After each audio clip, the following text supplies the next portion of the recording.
We know that buying a home is a new and exciting moment in life.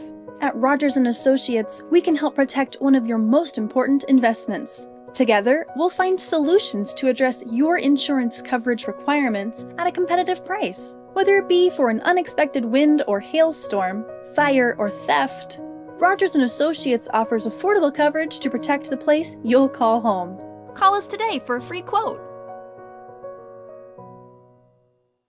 A special thanks to the Norton Game Time Boosters, Moffett Drugstore, Graham Construction, and Roy's Sales and Service, Brian and Kate Von is still owners. They're proud supporters of the Norton Blue Jay students and athletes. Go Fight Win from United Northwest Federal Credit Union, Wesco Commodities, CarQuest of Norton, and Professional Fire Equipment, longtime full-season booster of Nex-Tech Game Time. They're rooting for all area schools to have a great year. No matter who you are, the Hayes Rec Commission is for you. There's leisure programs for all ages. There's a wellness center that works for anyone at any level. Youth and adult sports, aquatics, and great facilities for any event. Go to hayesrec.org to see the list of activities and sign up. Here are some of the upcoming activities. We're still having fun. Hayes Rec's the one. We are still the one.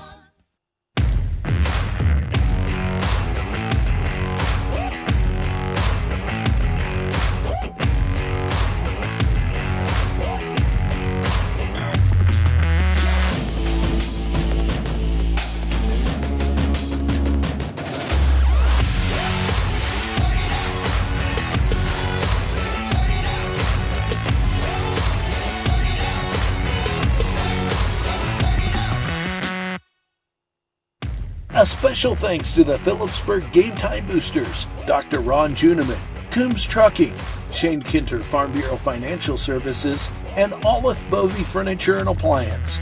They're proud supporters of the Phillipsburg Panther students and athletes. Go Fight Win from Sawyer's Ace Hardware, Whitmer Rexel Drugstore, Olive Bovey Memorial Chapel, and White's Food Liner. They're rooting for all Panthers to have a great year. Here at Mapes & Miller, we take care of your finances, allowing you time to take care of your business, farm, and personal lives. We offer financial services, including tax prep, bookkeeping, payroll, and auditing. We offer services to farmers, ranchers, small businesses, and more. By coming to us, you'll be able to spend more time at your business and with your families. It's not what you make, it's what you keep.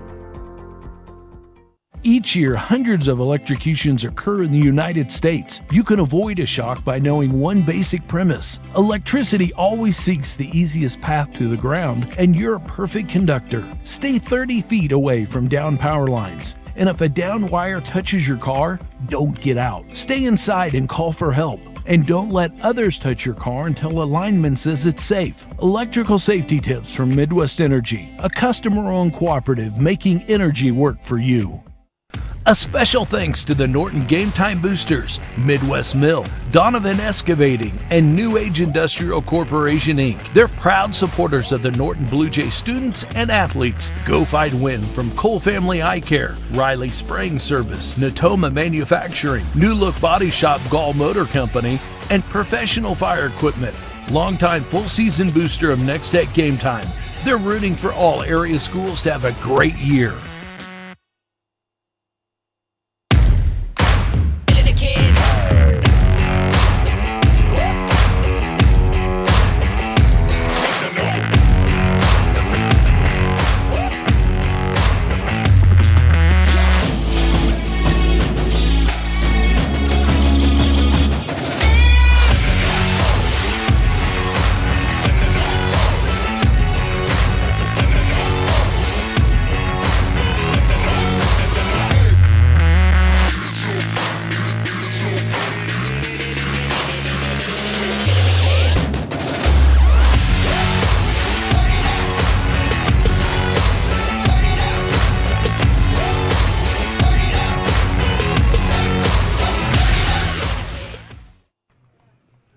evening and welcome to everyone to another Friday night of high school football here on Nex-Tech Game Time.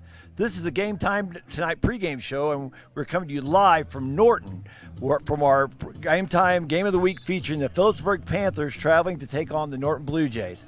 I'm Chris Lee here with John Hendrick. And John, we have a mid-season game with a lot on the line for both the Mid-Continent League standings and the District 8 standings in 2A. Absolutely. Coming into the season, there was a lot of buzz surrounding this 2A district, but only Russell and Beloit were listed among consideration by Kansas Pregame Magazine. Tonight is the opening game for the district, but Norton and TMP Hayes come into tonight's game undefeated. Tonight's game will go a long ways towards the final outcomes of the MCL in the District 8 2A. Russell and Phillipsburg sport 2-1 marks, and while Beloit is 1-2 in pre-district play, the Trojans' losses came to ranked teams in 2A in southeast of Saline and Ellsworth. This district could be the most competitive in 2A. Norton, Phillipsburg, TMP, and Russell are listed among others in 2A by Keisha Covered, so they're all the cusp of being ranked. Norton opened its season with two big wins over MCL rivals Plainville and Oakley, sandwiched around a 12-8 victory over Smith Center on the Redmonds' home field. Phillipsburg came on the short end of a 28-20 decision against Smith Center, but responded by thumping Oakley and Ellis by more than 25 points each. This game also has huge MCL ramifications as Norton and TMP are tied for first with 3-0, while Russell and Smith Center at 2-1. This is a game of contrasting styles. Norton prefers the air attack, but also has a stingy defense that has allowed only 11 points per game. The Phillipsburg infantry assault has racked up 200, 335, and 496 yards in 3 games, but it has also allowed 26 points per game. There are contrasts as well with the coaches. Norton is led by 17-year vet Lucas Melvin, who has a career mark of 166 and 59. The Panthers led by first-year coach Ross Coombs, but he welcomes 12 players with starting experience. The Blue Jays return only 6 starters with big losses on the offensive line, but Eli Jones is one of the 6 returners. Jones has put himself in the conversation as one of the top signal callers in 2A early in the season with 839 yards passing and 8 total touchdowns. Jones has had 6 total touchdowns in the win over Oakley on Friday. His great size at 6'2" and 205 pounds as a junior. Jones has completed 61% of his passes compared to 50% as a sophomore. Tice Melvin has established himself as a premier receiver with 307 yards after 3 weeks with 3 touchdowns. He's also a junior. Senior Roman Hauser leads the defense with 3 sacks and was a 2A Player of the Year finalist on defense with Sports in Kansas last season. Brennan Faunensteel leads Norton in tackles with 34. Trace Hanchett of Phillipsburg is also a veteran quarterback with plenty of success, but his yardage comes mostly on the ground. Last year he rushed for 667 yards after 3 games. This year he already has 250 yards. He will be pulling the strings on the Panthers' vaunted flex bone attack, which has featured 3 other players with over 150 yards rushing. Rad Rodriguez has paced this group with 221 yards. Rodriguez was also the leading tackler for Phillipsburg with 262, playing linebacker, but this year he's stationed at defensive end. Last week, Norton rolled over Oakley 49-7. Jones, of course, had a big game. Phillipsburg defeated Ellis 65-38. Rodriguez, Hanchett, and Keaton all rushed for over 100 yards each and combined for 5 TDs. We have several other big games in the area tonight. Hayes High travels to Garden City. Smith Center hosts Alma-Wabunsie. Plainville is at Oakley. Beloit hosts Russell. Hill City travels north to Atwood. Trigo hosts Plainville. Stockton goes to Hoxie. Osborne is at Lakeside Downs. TMP heads west to Scott City, and Victoria travels Central Plains. John, what do you think of Hayes High's matchup with Garden City tonight? Well, Hayes is 2-1 now on the season after that loss last week to perennial powerhouse Manhattan. And that loss coming after Malik Bey suffered an injury. He was on pace pretty well with the first game hitting 220 yards, second game hitting 225 yards. But, I mean, that'll be a big factor in tonight's game, whether or not he's healthy to return.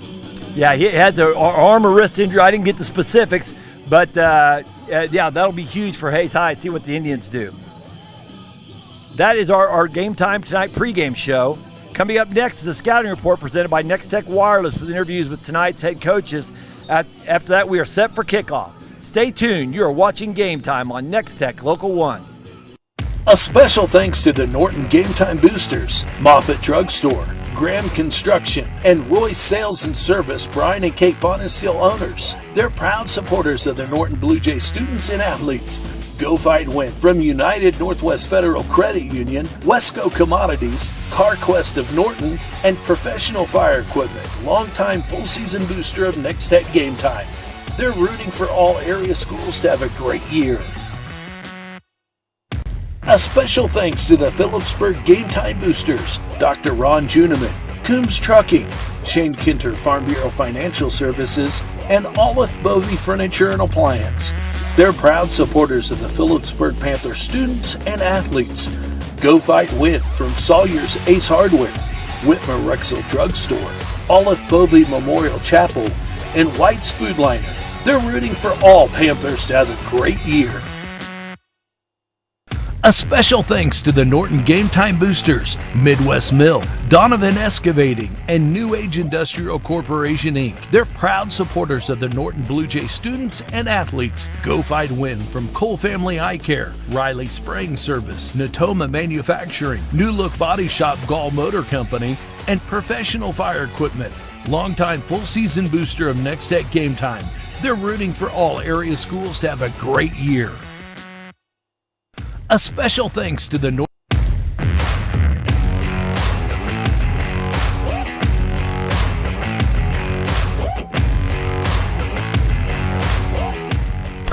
Had a bunch of kids back from last year's team, good nucleus, good core group of guys, and they came in ready to work all summer, and they've been doing really well. So, yeah, we started May 31st, I think, might have been our first day of weights. And so, yeah, we were in there early and had meetings before that with the kids, and just made sure that I was showing my face to them, and they knew who I was, and so we could hit the ground running in the summer.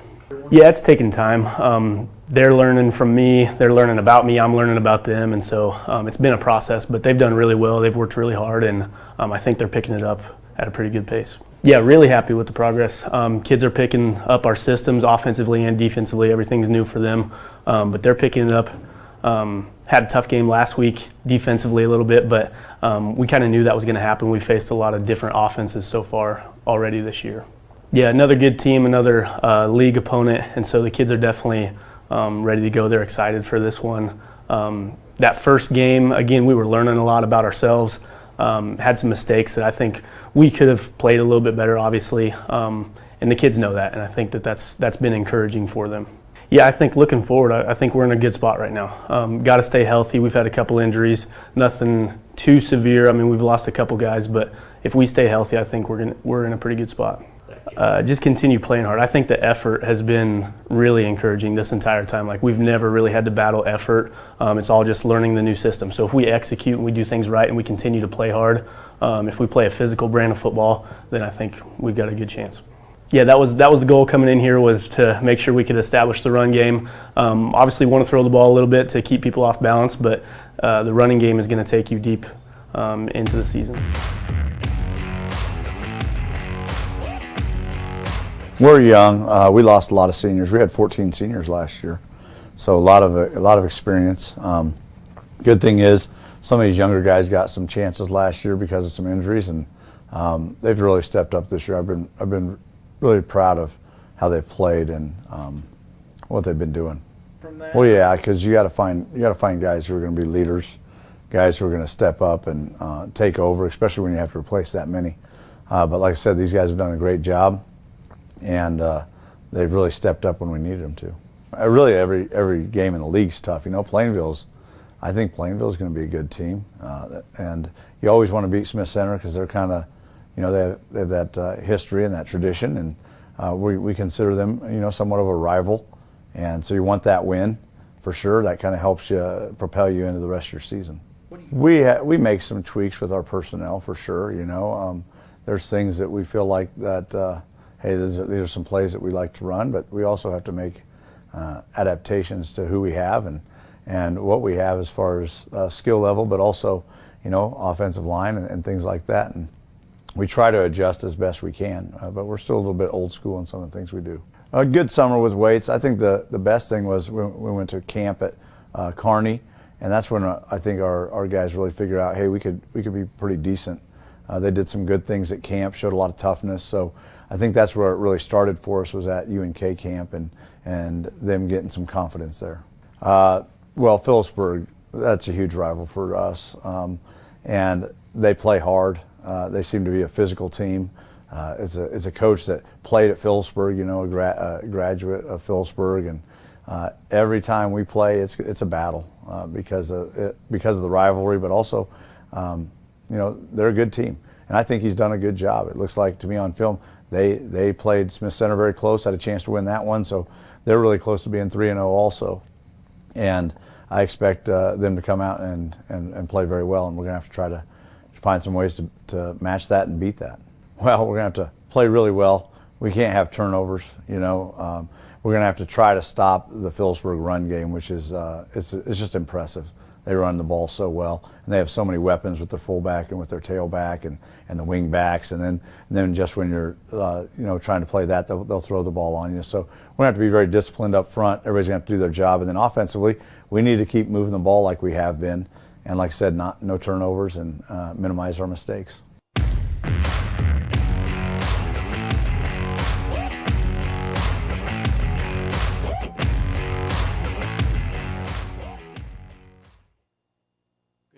Welcome to Travis Field and Big Boy Stadium in Norton, where it's senior night.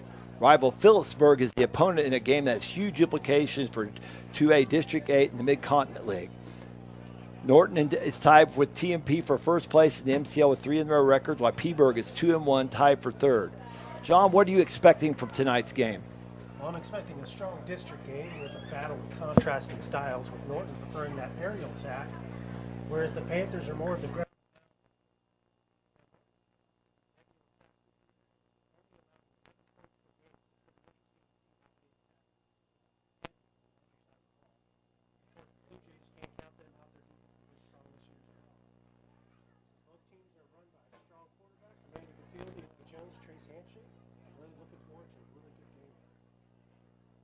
Okay, well, I can hear you, yeah.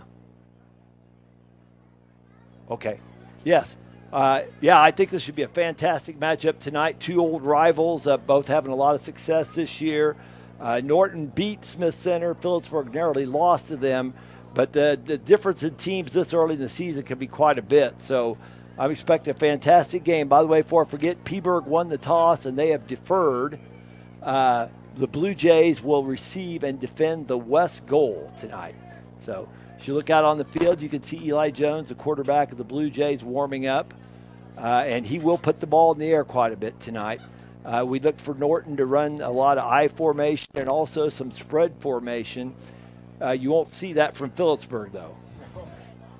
Not with that aerial attack there. All right, we're coming out on the field to kick off. It looks like number 21 will be kicking off for Phillipsburg. That is Rad Rodriguez. You'll hear that name a lot. He's one of their leading tacklers. He also will run the ball kind of more of a fullback position in that flex bone. Ice Melvin and Tyler Backman are back deep to return for the Blue Jays.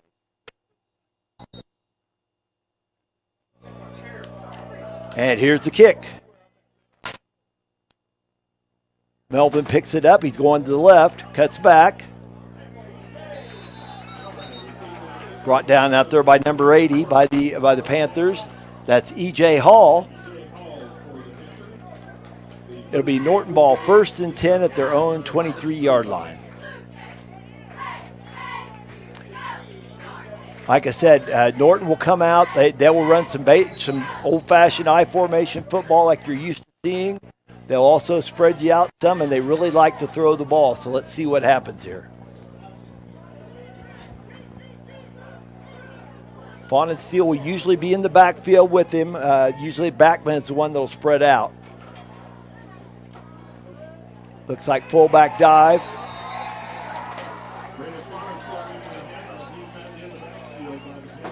That's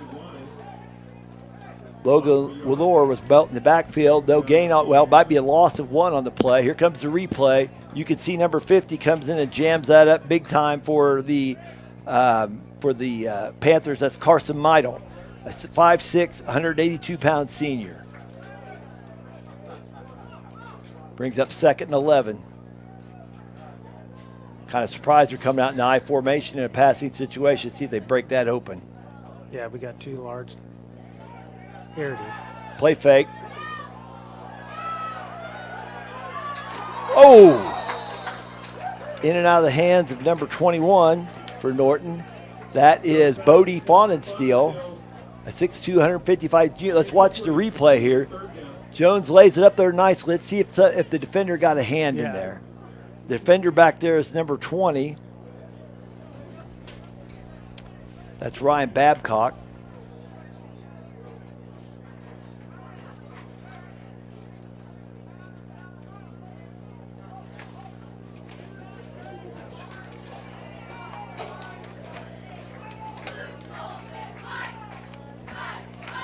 Be 3rd and 11 here for the Blue Jays. So, had a bad snap there.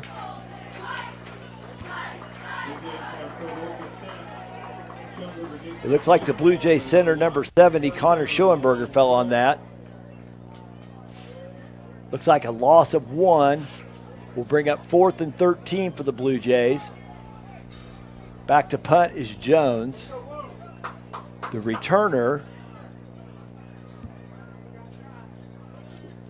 for Peaburg is number 27.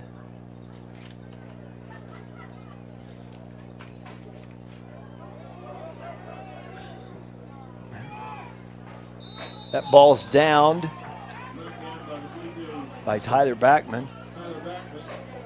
It'll be Phillipsburg ball, 1st and 10, just inside the 50-yard line at the Norton 49.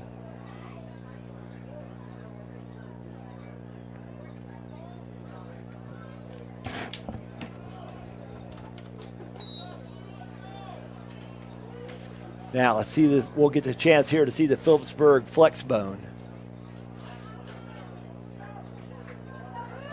And they're coming out a little different formation. They got twins up or trips to the left. Got a man in motion here. Pitch the ball out there to number 23. Breaks one tackle. Yeah.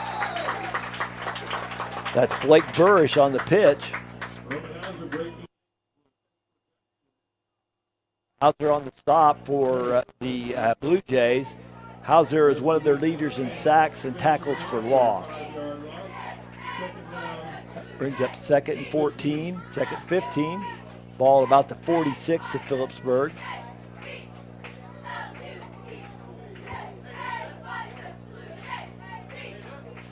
Man knows in motion. Fullback dive. Or no, I got faked out there. Nope. Hanchett keeps it. On the option, he made a read there. Didn't like it, pulled it from the fullback, moves the ball up to the 43-yard line of Norton. That's a gain of about, 9? Here's a replay. Watch this nice look he gives. He kind of gets in right behind the fullback, kind of uses the fullback like a lead block there. Brings up a 3rd and 4, a very manageable down and distance for the Panthers.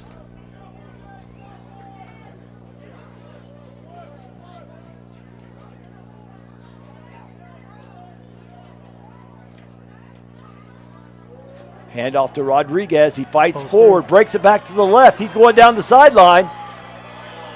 Fights off. Go ahead. Fights off a couple blockers out there to get the ball down to the. At the Blue Jay 9-yard line. It'll be 1st and goal. There's the replay there. You see it took several of Blue Jays to bring him down. That's a big load out there. Rodriguez is 6 foot, 222 pounds. That's going to be a load to bring down for anybody one-on-one.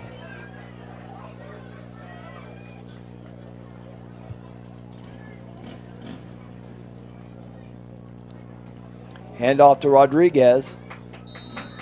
Stacked up by a flock of Blue Jays there.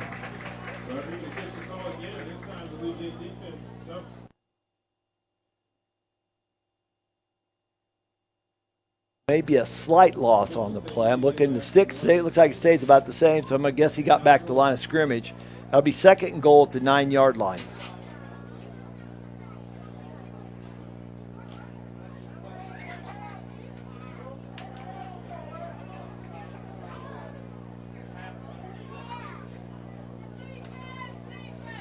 That's Hunter Sisson in motion. Loss on the play. Sisson's dropped in the backfield. Loss of 3. That brings up 3rd and goal at the 12.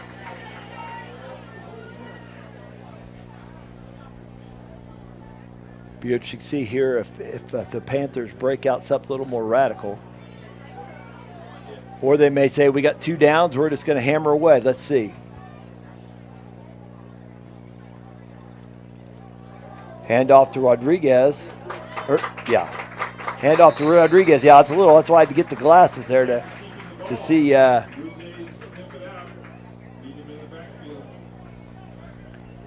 Gain of a couple, moves it up to the 11 where it'll be 4th and goal.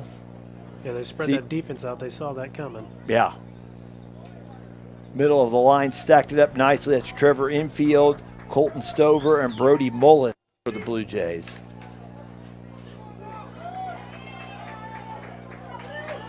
Now they spread the bone out a little more. They got 2 true wide receivers here. Let's see what happens here on 4th and 11.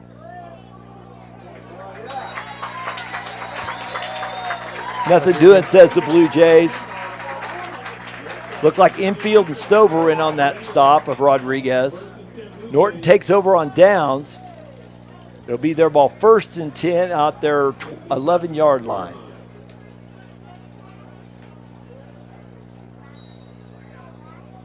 So far, the defenses have been pretty dominant except for the one Rodriguez run of about 40 yards. Norton comes out in their I formation.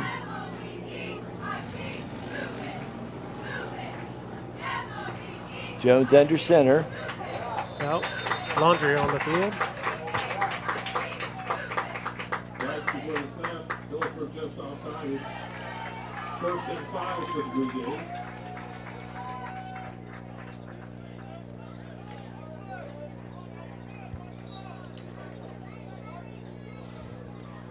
Rowan Granberry is at center right now for the Blue Jays. He started at left tackle, and I know that that's a senior night, so they've maybe moved some people around.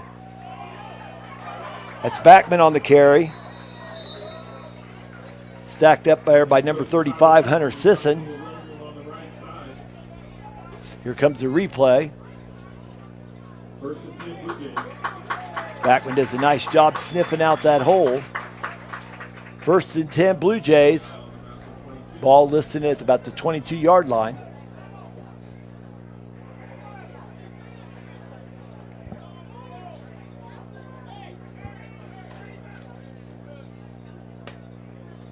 Jones under center, I formation. Faunensteel, Backman behind him. Backman on a fullback lead play. He breaks the tackle. He's screening down the right sideline. This could be trouble for the Panthers. And it's a touchdown. That looks like a 79-yard run. 79-yard score. 79-yard run for Backman on that touchdown with 6:19 left here in the first quarter.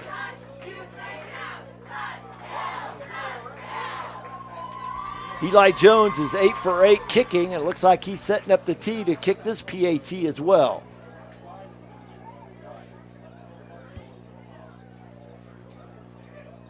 Holding is Tice Melvin.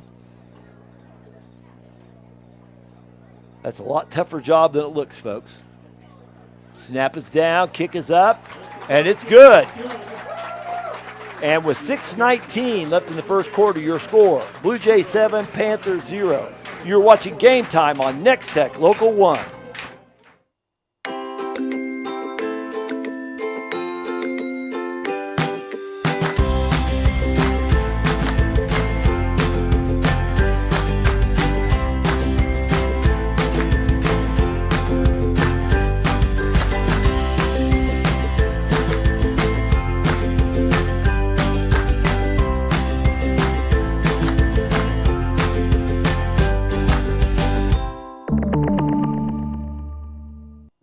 We know that buying a home is a new and exciting moment in life. At Rogers & Associates, we can help protect one of your most important investments. Together, we'll find solutions to address your insurance coverage requirements at a competitive price. Whether it be for an unexpected wind or hailstorm, fire or theft, Rogers & Associates offers affordable coverage to protect the place you'll call home. Call us today for a free quote.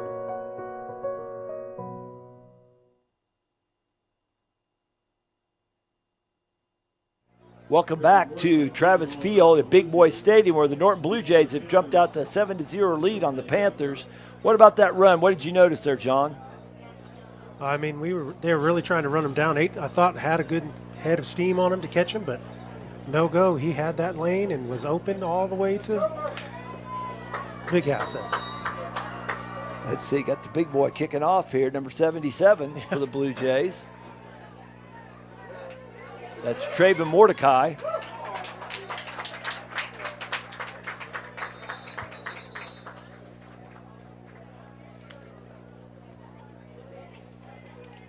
It'll be Panther ball, 1st and 10. On their own 27, it looks like.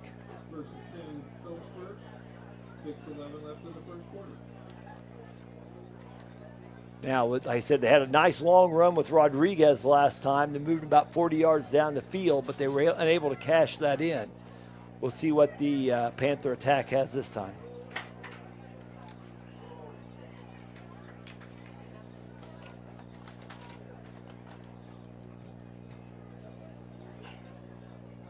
You can really tell that front defensive line was watching that. Yes.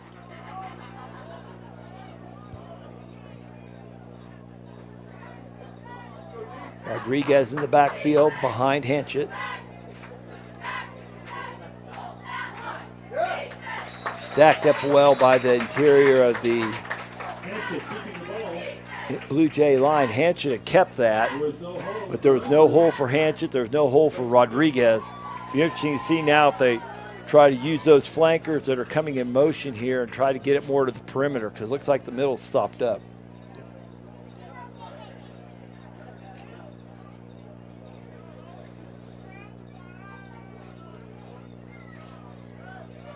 Got the wide receivers all, and they were running everybody to the short side of the field. Rodriguez on the dive. It was interesting that all their guys on the short side of the field.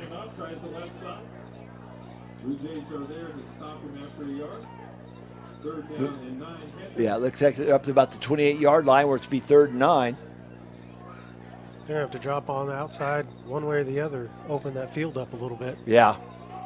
Like I said, it was odd that they had that wide side of the field. And they didn't. Once again, they've got all their guys on the short side of the field. Let's see if they motion the guy, and they're motioning back to the short side as well.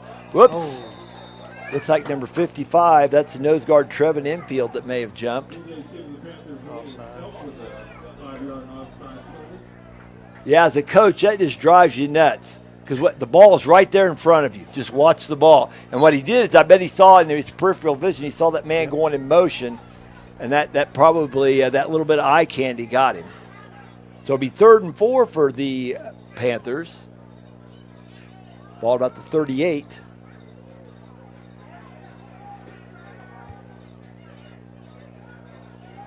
That's a counter. We got a flag on the field. Backfield. Hunter Sisson on a counter play. He's been going in motion quite a bit. Here comes the replay here. See, they're pulling that guard in there. Brought down by Logan Faunensteel. Did you get the call? Illegal procedure on the offense. Legal procedure on the offense. But interesting to see what they do here. They might want to decline that, just force them to punt. Hope they're going to take. Nope, they're going to walk it back. Be a 5-yard mark off, move it back to the 27-yard line.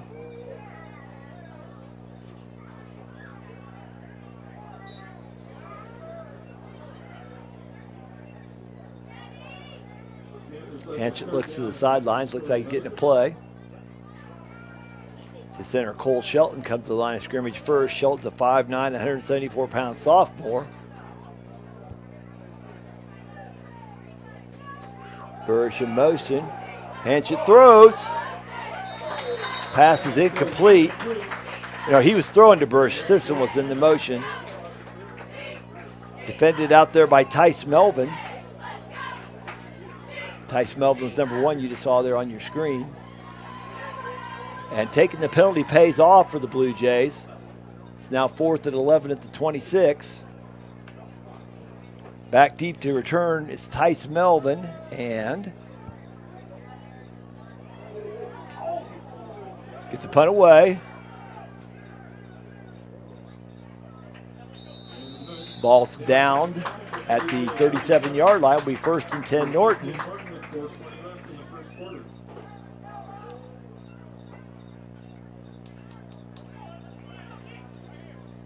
Now coming back, Backman had a nice run, long run here for the last Norton score. It just looked like it's I formation. Just a nice lead block out there by Will Orr. Got him springed out there, and then Backman did the rest with his wheels. Back in that I formation. Looks like the big boy's back at center again, though. Yep. It's the second man through Backman. Or no, Quarterback. no, Joe kept it. You're right. I got faked out there. Here's watch the replay. Fakes the dive, pulls, fakes the pitch, and keeps. Did a nice job there, kind of stretching out the end there, but the end kept it contained and did what he was supposed to do. He should have got some inside help. Gain of about 8. Moves the ball up to the Norton 45, 2nd and 2. This is a down and distance you can do about anything, and now Norton spreads the field, giving the look that they could pass. Sometimes you spread the field with the opportunity just to get more running lanes, too. Whoops, high snap. Jones falls on that ball at the 21-yard line. It's going to be a good loss there. Now.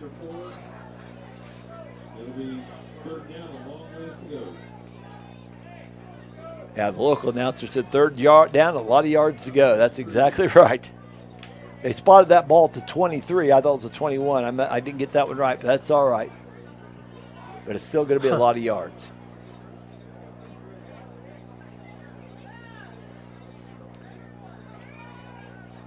This one we'll see if they lean on that aerial offense. Yes. Yep. Spreading the formation out. Got trips to the right. A little bit of a high snap again. Jones wigs it out here to Roman Hauser. Hauser gets upfield. He's rumbling, bumbling, stumbling. Takes 3 Panthers to bring him down. He does not get the first down, but gets him in the territory where they can at least think about it. Hauser might be shaken up just a little bit there. Moves the ball up to the, maybe a gimpy ankle there. Moves the ball up to the Norton 41, 42-yard line. Where it'll be 4th and 6. Looks like Jones is back to punt. Hold on. They got 7.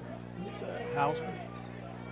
Roman Hauser's back down on the field. He's still out there. Uh-oh.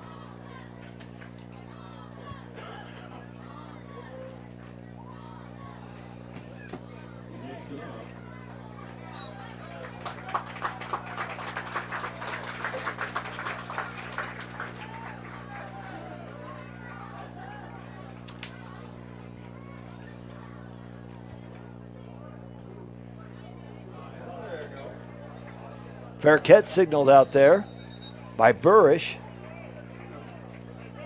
Burrish with a fair catch at the Panther 30. 1st and 10 Phillipsburg with 2:09 to go in the first quarter.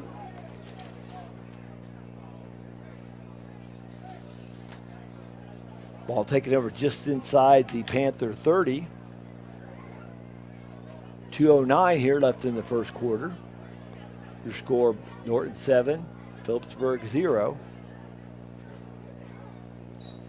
Now we're winding the clock. I thought he was winding, maybe not.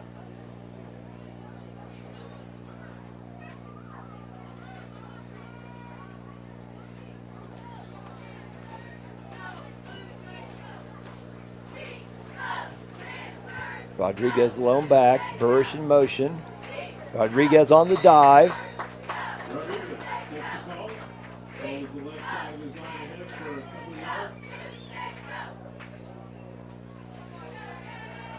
Brought down out there by Colton Stover.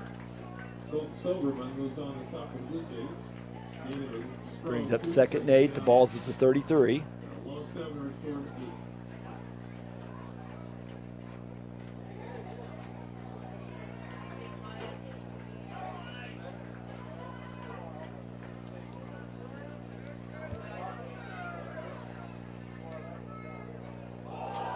8. Fumbled. Looks like Hanchett got on the ball there. Might be a minor gain at loss on the play. Looks like might need to spread it out once again here. You think, John? Well, I mean, they're going to have to do something at this point. They're looking right down the field, knowing every move that they're making at this point. Here we go. We're going to put some on the right. outside. Yep.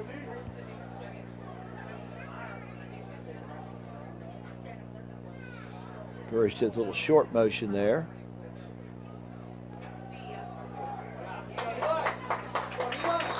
Hanchett on the carry. They had a little bit of extra, tried to bring some other guys into the situation to block. Brought down by his counterpart on offense, Eli Jones. Brings up 4th and 4. You got Eli being able to watch that and see where they're coming from. You could see him just sitting there waiting for that. Mm-hmm. Like I said, they tried to bring the flanker in to get an extra blocker and the fullback, but there was nothing doing.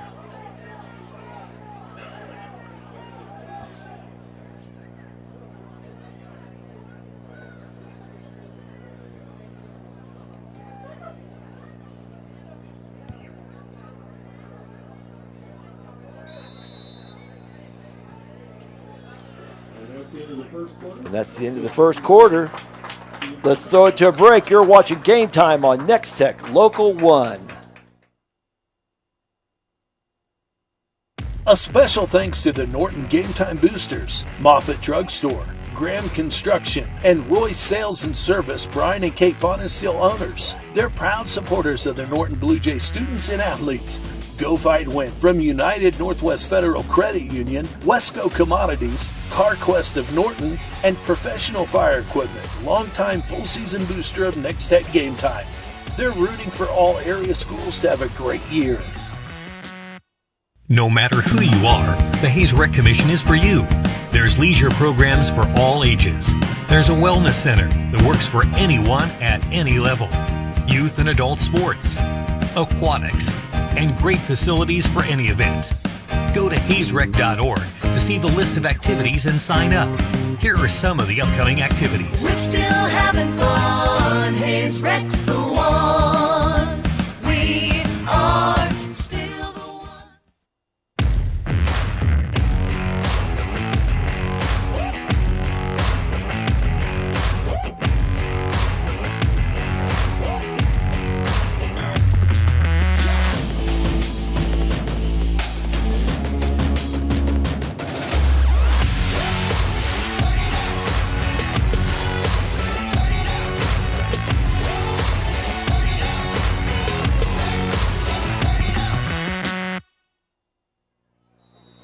And we're back here for the start of the second quarter where Norton leads 7-0. Hanchett back to punt for the Phillipsburg. Punt is away.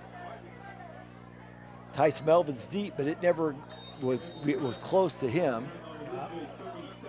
Ball's down at the 37-yard line. Norton takes over in pretty good position. Really took a Blue Jays bounce on that one. Gives them a little bit of extra yardage on that. You bet. Go ahead. We haven't really seen the aerial attack much yet. No, we really haven't. That 69-yard touchdown run by Tyler Beckman. This has been a defensive game all the way. Yep. It'll be interesting to see if Norton just continues to rely on that running game. And they've had a little bit of a running game in the past, but they've been mostly passing. So, I formation for the Blue Jays. Kind of an even start there. Penalty markers down. Legal procedure. Illegal procedure on Norton. That'll be a 5-yard mark off. Moving back to the 32. Been a fairly clean game for penalties so far. Blue Jays with first and 15.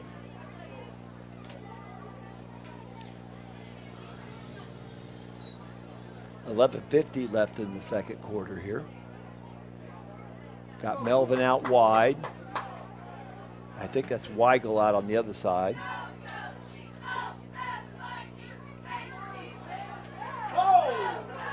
Pitch out that looks like Faunensteel, Logan Faunensteel on the carry. Logan Faunensteel getting the call coming around the right side.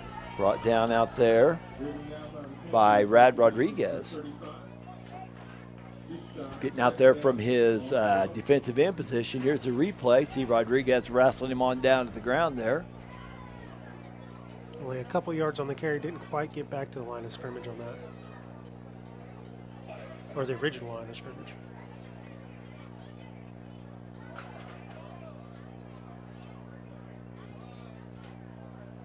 That's Brody Faunensteel closest to us. Melvin's on the far side. Hand off to Backman. Oh, Backman stacked up in the backfield. No chance there. Seth Keaton with the stop. 5'5", 155-pound junior. He is a middle linebacker. Looks like he just shot through there like a cannon.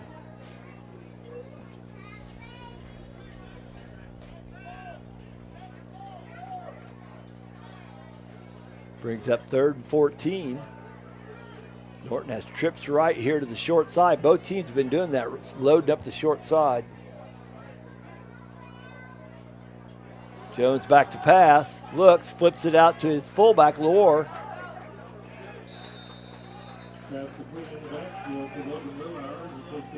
Well, our first brought down by Hanchett. Here's our replay here. Jones looks downfield. He's trying to get those linebackers to drop and give his fullback a little more chance. Or in enforce, he may have thrown it downfield if he saw something he liked too. Jones back to punt. Burrish back deep for the Panthers to return. Jones has his 39 yards punt. Ooh, that's a two-hopper back to him, but he handles it well. Nice punt, too. Burrish catches it at the 15. Burrish proves hard to bring down. He brings it up the right sideline. See what we have here. Nice run by Burrish.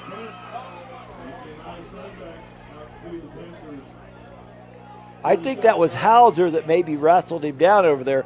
Burrish went through several tacklers. That was a nice run, wasn't it, John? Yeah. It's nice to see Hauser back on the field. Obviously, he got taped up and got back out there, ready to play this game tonight. Yeah, Hauser's a big piece of the Norton defensive attack. So, and also he catches a few passes for him as well.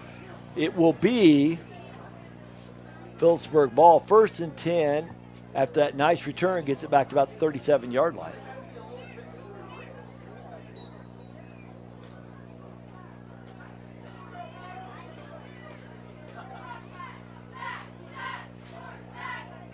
One back in the backfield. Handed off to Rodriguez, the up back. Stacked up by the interior of the Blue Jay line. Hauser was one of the last ones to get up. Rodriguez pretty much straight ahead, following his Also, number 35. down. 7 for the Panthers, ball resting right on the 40.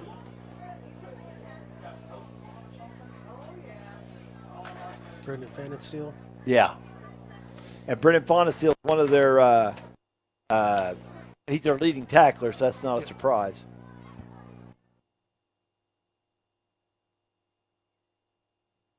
Rodriguez keeps his feet pumping. Tripped up out there by Jones. I think we might see the sticks move here. It's going to be close. Moved up about the 48-yard line. Sticks are still there. They're looking it over. First down, signals the white hat. Panthers getting a little bit of momentum here after that nice punt return by Burrish. Sometimes that's what it takes, a special team play to kind of light the fire a little bit.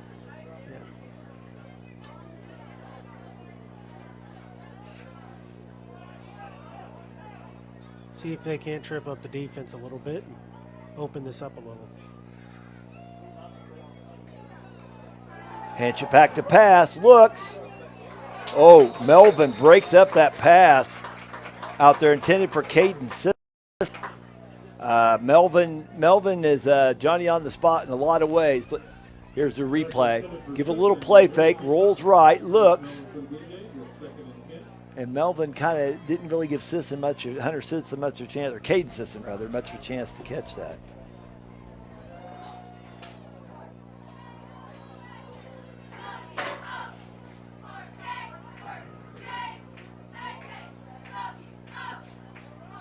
That's Sisson in motion, another Sisson. Rodriguez on the dive. Not much room there on the play. Looked like Brennan Faunensteel in on the stop there. Brings up 3rd and 8, balls just inside the midfield stripe. Got to get that wide receiver to really play that out a little bit harder. Yeah. Get him to fake out there.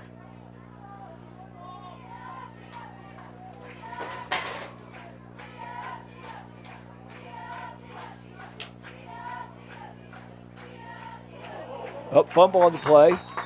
Ref throws his beanbag to mark it. Rodriguez falls on the ball. That looks like it on the other side of the midfield stripe, basically. It'll be 4th and 8, ball just inside the 50-yard line. Hanchett back to punt. Melvin is getting back deep in that through cold water on that Panther drive. Left-footed punt. Oh, did that get blocked, you think? Or just come off his foot wrong? Looks like it got blocked off to the far side of the defense there. Let's see. Nope, we're not going to play the replay. Well, Norton will gain some nice field position. They'll get it back at their 34. Norton has had its share of good field position on the night. I don't think the ball got up high enough not to get blocked, to be honest with you. Yeah. If you watch college or pro football, you see kids kick a lot of different ways too. It's not that traditional thing now. Kids used to, kick straight up and get that leg up high. Some kids will, rugby style kick. There's all different ways to approach the ball. Eli Jones under center, I formation.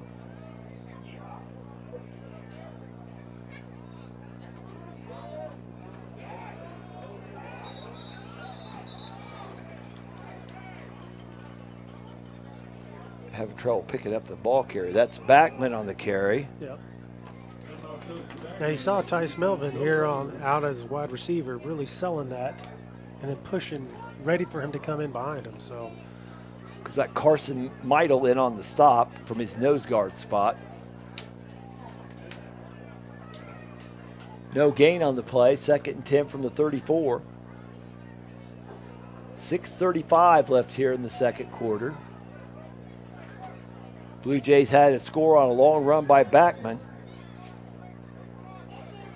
I formation. Counter to Backman. He's dancing around the backfield. Does a nice job evading tacklers. The Panthers had a lot of penetration. Looks like Meidel again on the stop. Also, and on that's number 8, Caden Sisson.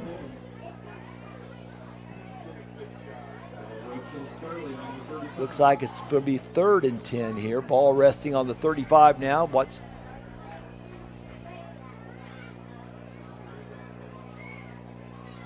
Just under 6 minutes left here in the first half. The pace is kind of slowed here. We got Twins left to the short side, Twins right. Yeah, this is their spread formation, their one-back spread. Jones surveys the field, looks. Oh, Melvin with a nice ag pattern.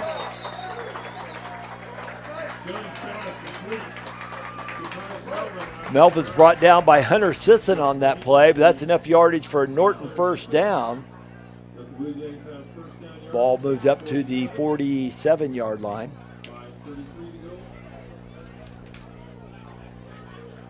I keep looking up and missing the replay.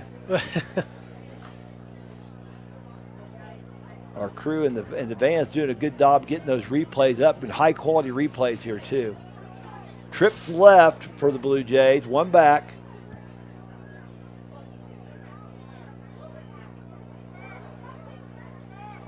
Jones flips it out to Melvin on the other side, behind a couple of blockers. Brought down out there by Caden Sisson.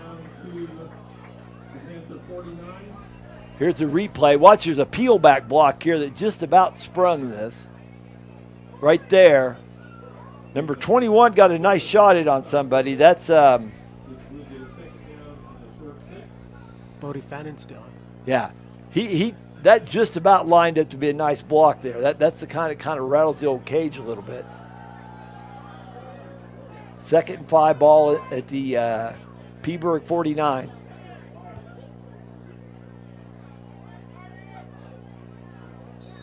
Yep. That's going to be offsides on the defense there. Yes. And boy, when you're the coach, you say the ball is right there. Just look at the ball. Don't listen to the cadence. I can't hear the cadence up here, so I couldn't tell if you put an inflection in, but there wasn't even a motion guy there to fool you. So 2nd and short for the Blue Jays. Would be a good time for a play action pass here too. Nope. Jones is just going to sneak, and he sneaks very effectively. Tripped up by Kyron Hughes, coming in from his cornerback position. They had the line scooped up quite a bit, but let's face it, Eli Jones, 6'2", 205, that's a pretty good athlete there too. He moves the ball up to the 35-yard line. Nice gainer for the Blue Jays, where it'll be 1st and 10. Just about 4 minutes left in the 2nd quarter.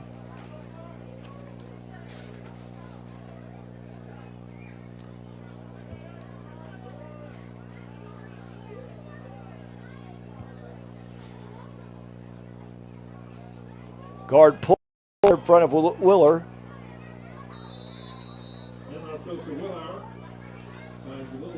Willauer scrambles ahead. Gets some yardage there, brought down by Keaton. Also by Rodriguez. Gain of 3 brings up 2nd and 7. Looked like Stover was the pulling guard there. They keep grinding that out. They're going to work that clock down. Yes. They're not going to have another shot at that. Good point, John. Good point. See, that's playing complementary football there. The offense is taking care of the defense. Like I say, coming in this game, you saw all about Norton's passing stats, but the running game has been pretty effective. One back spread formation, high snap. Jones brings it down. He scrambles right, throws. Pass to Hauser, incomplete. And Hauser gets up just a little gimpy. I kind of wonder if, what do you think, John? Ankle maybe bother him just a little bit still? Yeah, definitely. They're taping it up on the table the last time I saw him over there, so you're looking at. Jones, a nice athlete, brings that ball down. Couldn't quite make the connection. He's definitely going to have that looked at during halftime. Brings up 3rd and 7. Melvin comes in from the sideline. Maybe bringing a play. Also coming in Tyler Backman, number 14.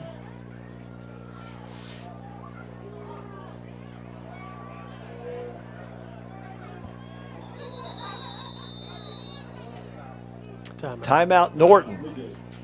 With 2:55 left in the 2nd quarter, your score, Norton 7, Phillipsburg 0. You're watching Game Time on Nex-Tech Local 1.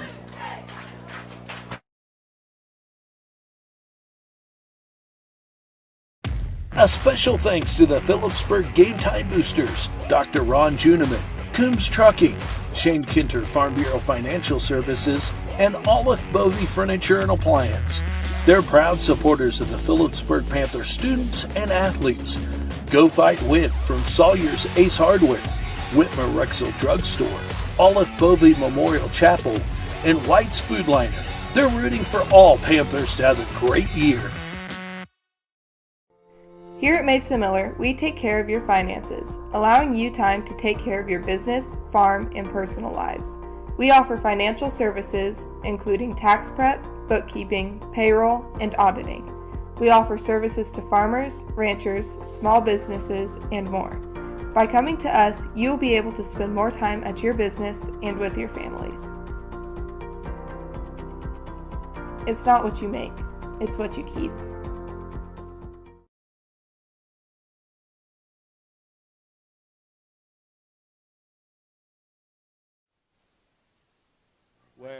Blue Jays have a 3rd and 7.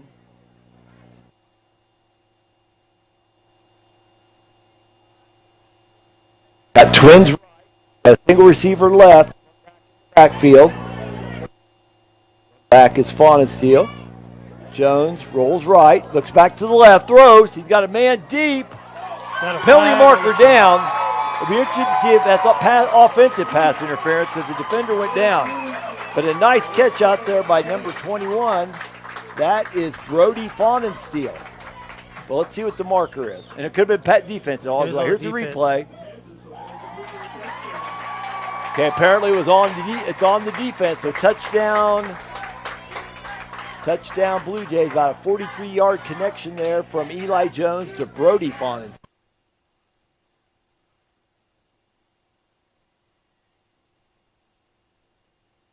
Nice place, time to get a score there for the Blue Jays. Now, it looks like they're in an offensive set here. This does not look like their PAT.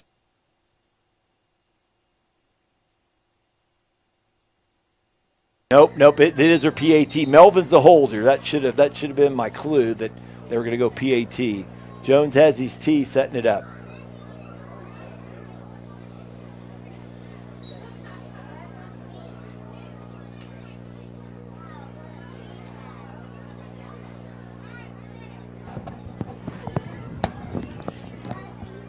Here we go with the point after attempt. And the kick is good. With 2:47 left in the second quarter, your score, Norton 14, Phillipsburg 0. You are watching Game Time on Nex-Tech, Local 1. Each year, hundreds of electrocutions occur in the United States. You can avoid a shock by knowing one basic premise. Electricity always seeks the easiest path to the ground, and you're a perfect conductor. Stay 30 feet away from down power lines. And if a down wire touches your car, don't get out. Stay inside and call for help. And don't let others touch your car until a lineman says it's safe. Electrical safety tips from Midwest Energy, a customer-owned cooperative making energy work for you. A special thanks to the Norton Game Time Boosters, Midwest Mill, Donovan Excavating, and New Age Industrial Corporation, Inc. They're proud supporters of the Norton Blue Jay students and athletes. Go Fight Win from Cole Family Eye Care, Riley Spraying Service, Natoma Manufacturing, New Look Body Shop Gall Motor Company, and Professional Fire Equipment. Longtime full-season booster of Nex-Tech Game Time. They're rooting for all area schools to have a great year. Back here at Norton, where there's the Blue Jays just scored to increase their lead to 14-0. Jones with the PAT kick as well. He connected with Brody Faunensteel, I think it was, for the touchdown. Brody Faunensteel, Yeah.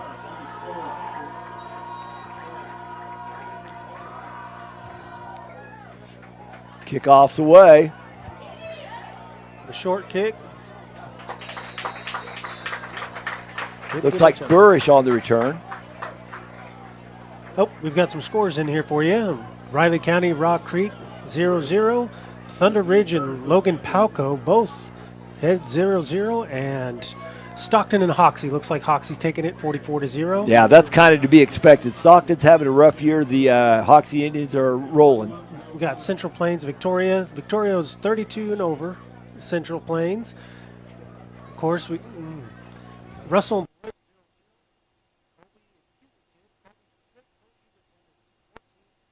Center 0, Wabunsie is 0. Hayes and Garden City. Hayes is 7, Garden City 0. Kinsley at 20, South Barber at 8. Wheatland, Grinnell 0, and Wallace County 38. There we go. Back to the action. Hanchett kept it on an option look, but nothing doing for the Blue Jays there. That was sniffed out nicely by Brody Mullins, a 6'2", 230-pound junior. Loss of about 5 on that play brings up 2nd and 15. Thanks for the update, John.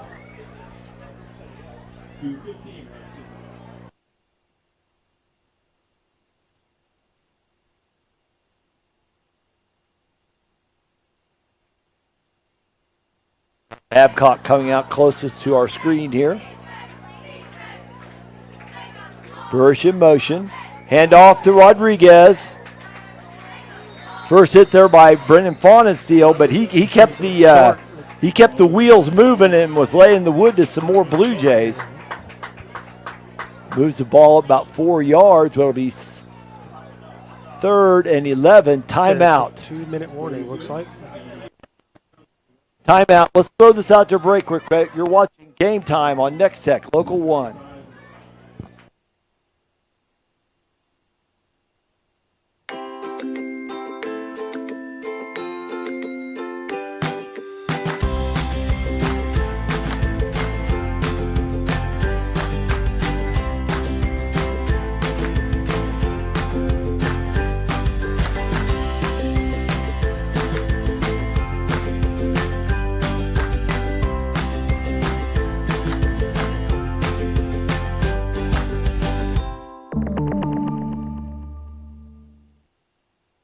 We're back, and we knew coming into this game that Norton had, they get credit for their passing statistics shown out tonight, John.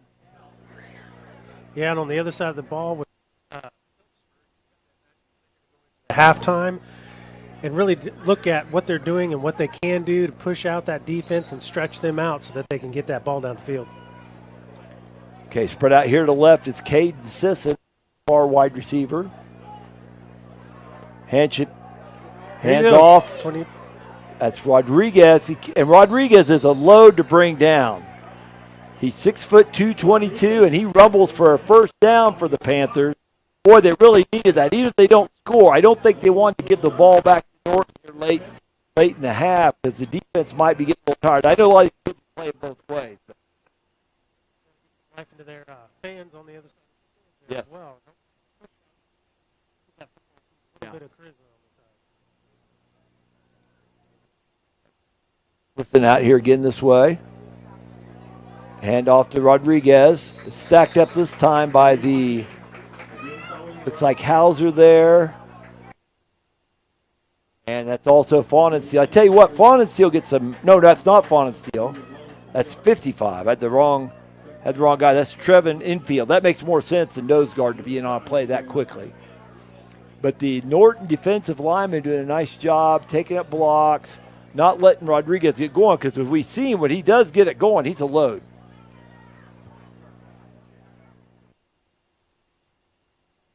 As again. That one's going to be close. Looks like Colton Stover was the first one to be dragging on him.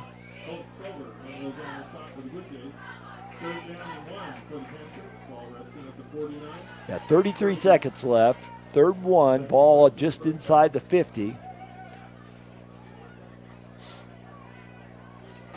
So are you playing for the first down or for a big play here, John? No, they're going to try to open up that center and try to get him go down the field here. Rodriguez on the carry. Brought down out there by number 32. That's Logan Faunensteel. And that's enough for a first down. Looks like a timeout was called over there. Timeout called. Timeout Phillipsburg with 14 seconds left. Your score, Norton 14, Phillipsburg 0. You're watching Game Time on Nex-Tech Local 1. We know that buying a home is a new and exciting moment in life.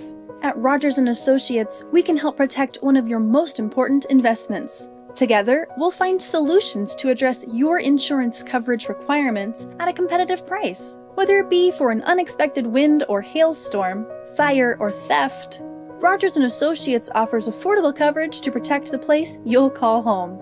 Call us today for a free quote. Travis Field Big Boy Stadium, where the hometown Blue Jays are up 14-0 over Phillipsburg. John, you're Phillipsburg. You really like to get some points on here. What would you do here? Well, they really got to get number 20 Ryan Babcock to be a threat outside. So if they push him further out, and that's what they're doing. They're going to put 2 on that. Babcock and Sisson are right out here in front of us. They've only got one guy over the top of them, too. They're playing zone, obviously. That's what we're looking for. It. Drops back to pass. And a pickoff. And that's Tice Melvin with the pick. Tice Melvin, I think that he already has an interception on the year too. That may be his. Yeah, he already has one, so that's his second interception of the year. And to be honest, it's kind of like a punt almost. So if you get a pass interference penalty or an incomplete, I'll probably say pass interference would be good for Panthers. But you weren't likely to score on a fullback dive there. So Panthers trying to make something happen here. 7 seconds left in the half.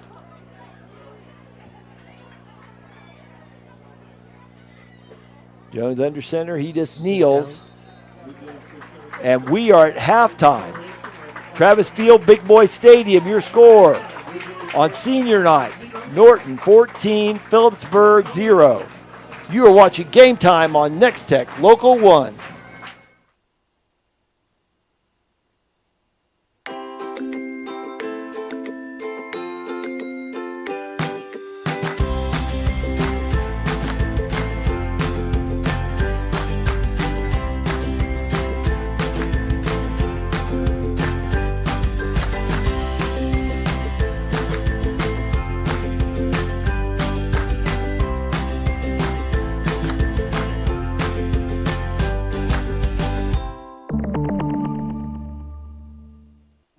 We know that buying a home is a new and exciting moment in life.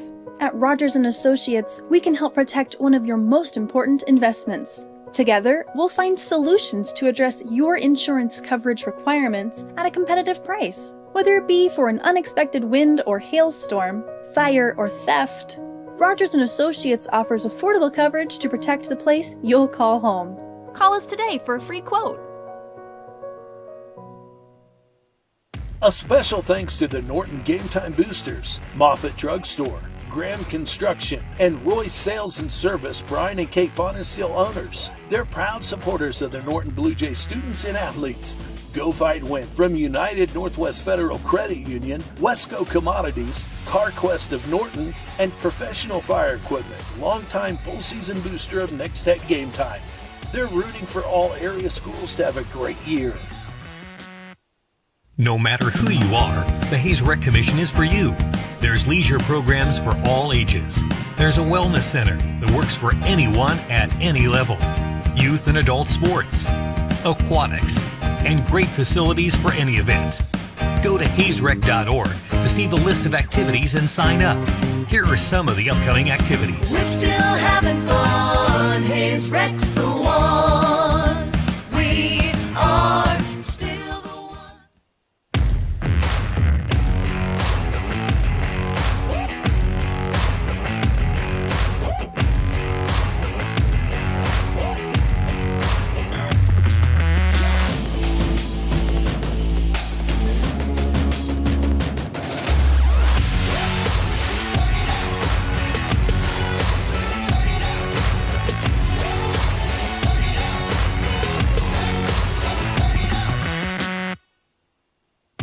A special thanks to the Phillipsburg Game Time Boosters, Dr. Ron Juniman, Coombs Trucking, Shane Kinter Farm Bureau Financial Services, and Olive Bovey Furniture and Appliance.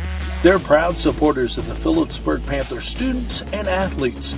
Go Fight Win from Sawyer's Ace Hardware, Whitmer Rexel Drugstore, Olive Bovey Memorial Chapel, and White's Food Liner. They're rooting for all Panthers to have a great year. Here at Mapes & Miller, we take care of your finances, allowing you time to take care of your business, farm, and personal lives. We offer financial services, including tax prep, bookkeeping, payroll, and auditing. We offer services to farmers, ranchers, small businesses, and more. By coming to us, you will be able to spend more time at your business and with your families. It's not what you make, it's what you keep. Each year, hundreds of electrocutions occur in the United States. You can avoid a shock by knowing one basic premise. Electricity always seeks the easiest path to the ground, and you're a perfect conductor. Stay 30 feet away from down power lines. And if a down wire touches your car, don't get out. Stay inside and call for help. And don't let others touch your car until a lineman says it's safe. Electrical safety tips from Midwest Energy, a customer-owned cooperative making energy work for you.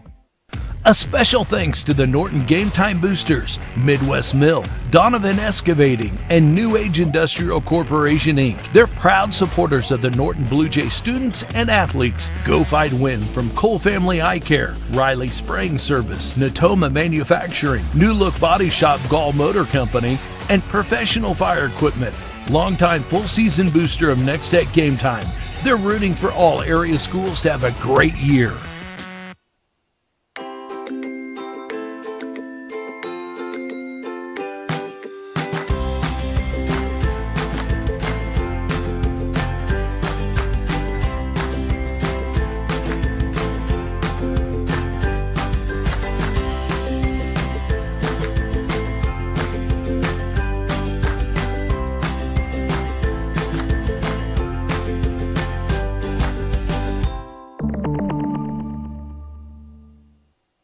Welcome back here to Norton, where at halftime the Blue Jays lead the Phillipsburg Panthers 14-0. Been a ground and pound kind of game for the most part. Norton has had quite a bit of success running the ball as well as passing. Phillipsburg, their primary weapon has been Rodriguez, the fullback.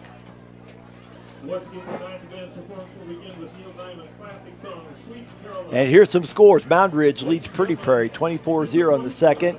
Thunder Ridge, Logan Palco, no score. Hoxie up big on Stockton 60-0, which would be expected. That game will be over soon.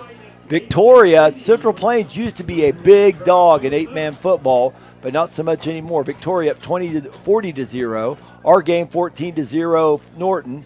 Plainville over Oakley, another MCL match, 28-0.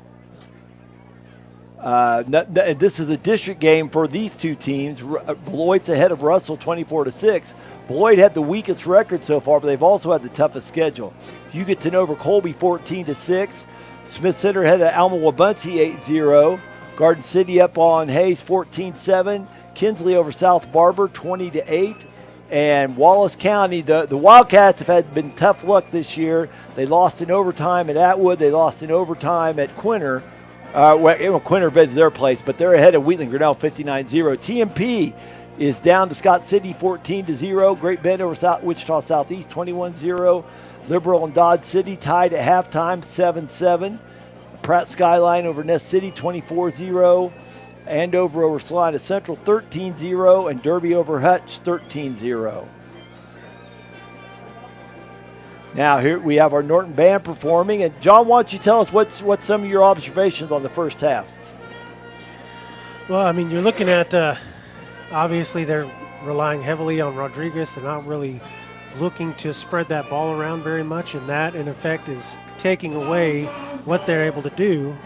The defense on the other side of the ball is easily watching that, and when you're also playing in a quarterback on that defensive side of the ball, he's able to watch each one of those plays and read that.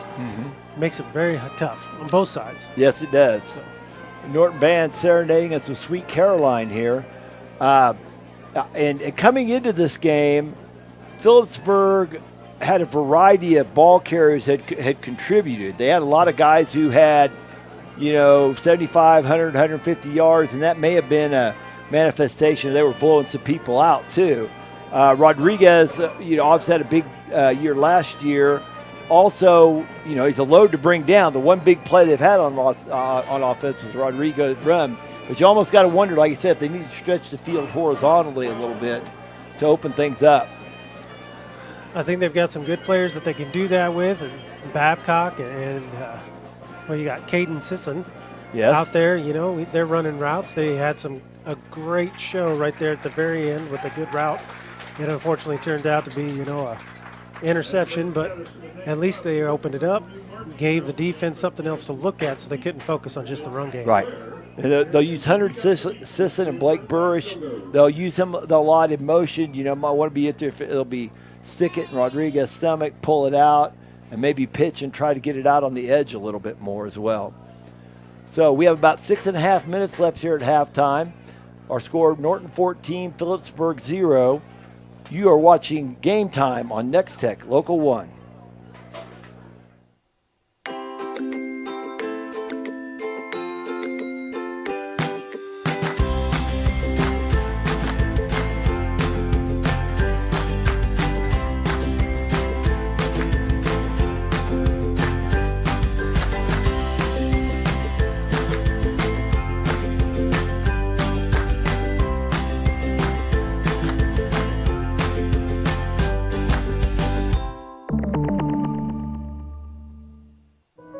know that buying a home is a new and exciting moment in life. At Rogers & Associates, we can help protect one of your most important investments. Together, we'll find solutions to address your insurance coverage requirements at a competitive price. Whether it be for an unexpected wind or hailstorm, fire or theft, Rogers & Associates offers affordable coverage to protect the place you'll call home. Call us today for a free quote. A special thanks to the Norton Game Time Boosters, Moffett Drugstore, Graham Construction, and Royce Sales and Service, Brian and Kate Fonesteel owners. They're proud supporters of the Norton Blue Jay students and athletes. Go Fight Win from United Northwest Federal Credit Union, Wesco Commodities, CarQuest of Norton, and Professional Fire Equipment, longtime full-season booster of Nex-Tech Game Time. They're rooting for all area schools to have a great year. No matter who you are, the Hayes Rec Commission is for you. There's leisure programs for all ages. There's a wellness center that works for anyone at any level. Youth and adult sports, aquatics, and great facilities for any event. Go to hayesrec.org to see the list of activities and sign up. Here are some of the upcoming activities. We're still having fun. Hayes Rec's the one. We are still the one.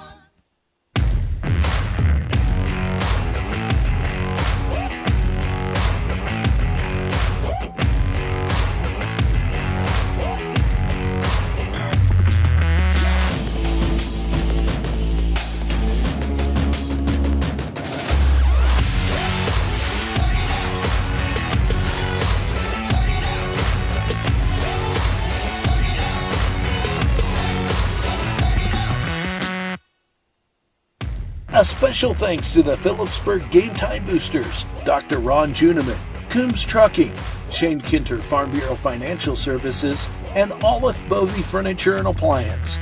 They're proud supporters of the Phillipsburg Panther students and athletes.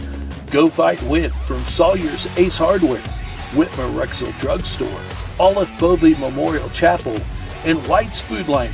They're rooting for all Panthers to have a great year. Here at Mapes & Miller, we take care of your finances, allowing you time to take care of your business, farm, and personal lives. We offer financial services, including tax prep, bookkeeping, payroll, and auditing. We offer services to farmers, ranchers, small businesses, and more. By coming to us, you'll be able to spend more time at your business and with your families. It's not what you make, it's what you keep. Each year, hundreds of electrocutions occur in the United States. You can avoid a shock by knowing one basic premise. Electricity always seeks the easiest path to the ground, and you're a perfect conductor. Stay 30 feet away from down power lines. And if a down wire touches your car, don't get out. Stay inside and call for help. And don't let others touch your car until a lineman says it's safe. Electrical safety tips from Midwest Energy, a customer-owned cooperative making energy work for you. A special thanks to the Norton Game Time Boosters, Midwest Mill, Donovan Excavating, and New Age Industrial Corporation, Inc. They're proud supporters of the Norton Blue Jay students and athletes. Go Fight Win from Cole Family Eye Care, Riley Spraying Service, Natoma Manufacturing, New Look Body Shop Gall Motor Company, and Professional Fire Equipment. Longtime full-season booster of Nex-Tech Game Time. They're rooting for all area schools to have a great year.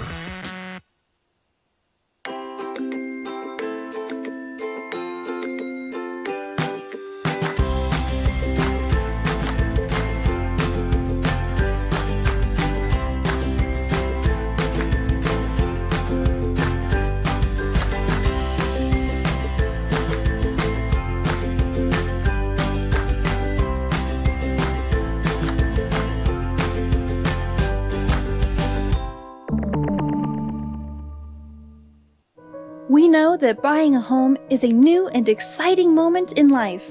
At Rogers & Associates, we can help protect one of your most important investments. Together, we'll find solutions to address your insurance coverage requirements at a competitive price. Whether it be for an unexpected wind or hailstorm, fire or theft, Rogers & Associates offers affordable coverage to protect the place you'll call home.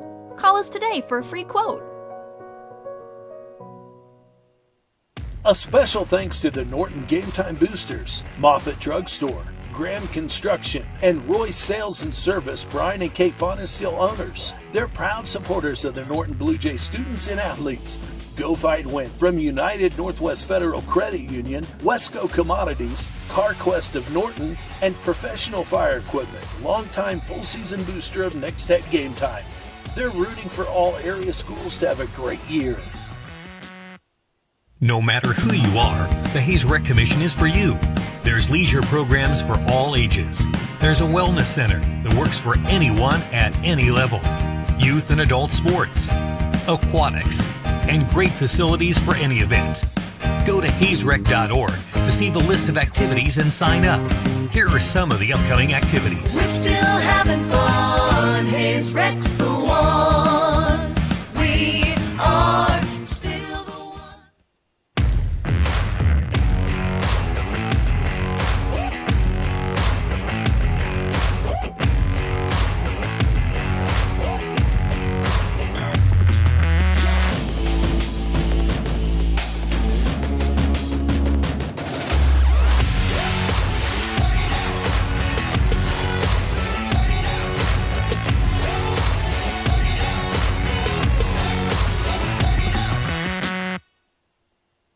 A special thanks to the Phillipsburg Game Time Boosters, Dr. Ron Juniman, Coombs Trucking, Shane Kinter Farm Bureau Financial Services, and Olive Bovey Furniture and Appliance. They're proud supporters of the Phillipsburg Panther students and athletes. Go Fight Win from Sawyer's Ace Hardware, Whitmer Rexel Drugstore, Olive Bovey Memorial Chapel, and White's Food Liner. They're rooting for all Panthers to have a great year. Here at Mapes & Miller, we take care of your finances, allowing you time to take care of your business, farm, and personal lives. We offer financial services, including tax prep, bookkeeping, payroll, and auditing. We offer services to farmers, ranchers, small businesses, and more. By coming to us, you'll be able to spend more time at your business and with your families. It's not what you make, it's what you keep. Each year, hundreds of electrocutions occur in the United States. You can avoid a shock by knowing one basic premise. Electricity always seeks the easiest path to the ground, and you're a perfect conductor. Stay 30 feet away from down power lines. And if a down wire touches your car, don't get out. Stay inside and call for help. And don't let others touch your car until a lineman says it's safe. Electrical safety tips from Midwest Energy, a customer-owned cooperative making energy work for you. A special thanks to the Norton Game Time Boosters, Midwest Mill, Donovan Excavating, and New Age Industrial Corporation, Inc. They're proud supporters of the Norton Blue Jay students and athletes. Go Fight Win from Cole Family Eye Care, Riley Spraying Service, Natoma Manufacturing, New Look Body Shop Gall Motor Company, and Professional Fire Equipment. Longtime full-season booster of Nex-Tech Game Time. They're rooting for all area schools to have a great year. Back to Norton, where it's senior night. The hometown Blue Jays are up 14-0 over Phillipsburg in a big district battle. John, Norton's kind of surprised a little bit with a nice balanced attack. They have. They knew that Phillipsburg was going to be ready for that run game, especially the attack. So what they've done is they crunched that center, brought in some, that backfield. Got that 69-yard touchdown run from Tyler Backman. That was beautiful. But here we go with some action getting ready. Phillipsburg deferred on the coin toss, which they won, and they will be receiving. We'll get this going. All right, Caden Sisson back deep, and also Ryan Babcock for the Panthers. Traven Mordecai kicking off. Ooh, that's an interesting kick. Oh.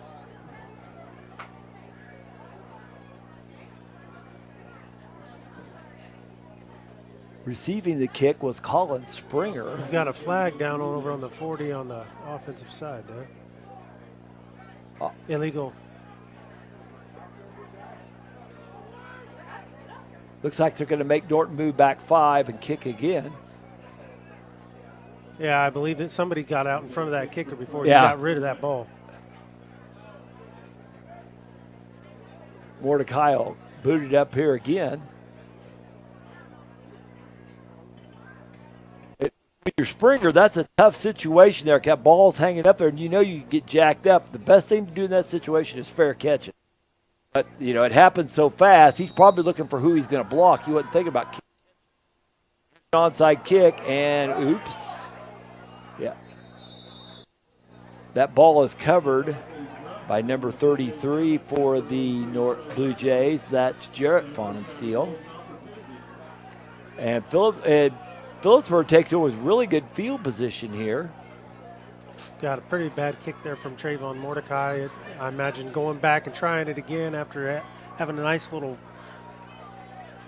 Yeah, the thing you got to worry about there, boy, Blue Jays had all the momentum going into the half. You don't want to lose that with kick. Hanson under center. Hands off to Rodriguez, going up behind his right guard. Pulled down by Stover.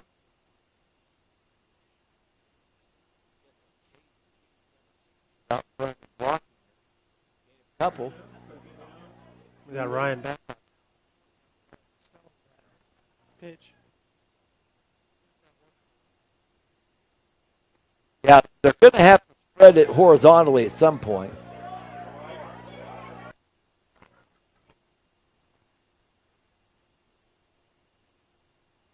Motion, hand off to Rodriguez.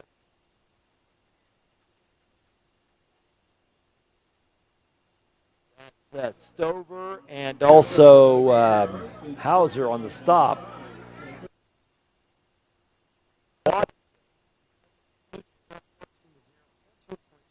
Out of that. That's easy to come back to. Strong start here. At this point, we're looking like we're just riding on the back of Rodriguez and seeing what happens. Let's get this opened up. Ball on the 31-yard line. 3rd and 5. Hand off to Rodriguez. No, pulled that, didn't he? Oh, that was a pitch. It got me fooled. I got so used to looking at Rodriguez. Pitch out there to Hunter Sisson. Blue Jay said, no, nothing's doing.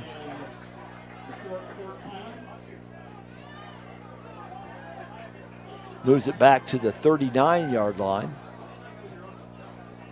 where it'll be 4th and 14. Looks like they feel like they're in good enough position there on the field that they're going to try something here. Yeah, it's kind of hard to punt from there. You could hang it up and try to get inside the 10, but your high school kicker doesn't have time, punter, to work on those type of kicks much. Hanchett fakes the pitch. Inside handoff. Oh, but stacked up nicely by the Burrish takes it on inside handoff. Looks like Jones, Faunensteel, and Stover on the stop for the Blue Jays.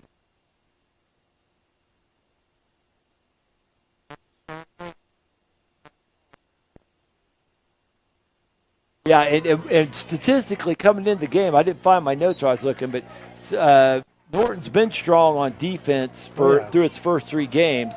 When you beat Smith Center 12-8, I mean that shows you that you quite a few sacks on the year already. Yes.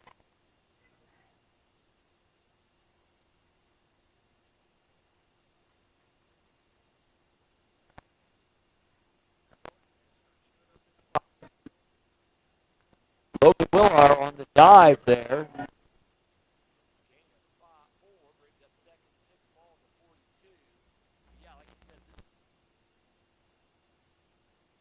If they can't stop some of that belly dive business.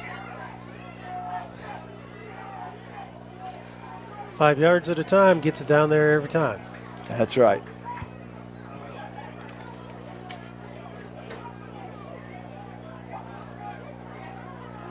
Willauer back and Backman in the backfield. Willauer on the dive again. No, pull. That's pulled. And Eli Jones on the option.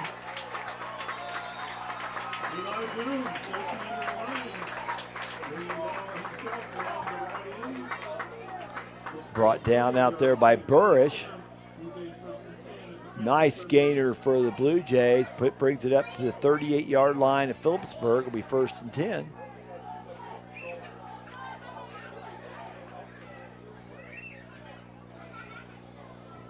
See if the defense can't force something to happen here. Yeah, they really need a stop at the very least. A turnover would be better. Jones under center. High formation. Big guard pulling. That's Backman running behind his guard, but boy, that's stuffed inside out there. Nice play. Here's the replay. Caden Seams. And yeah. 32 shoots through there for the Blue Jays. For Cole Keaton.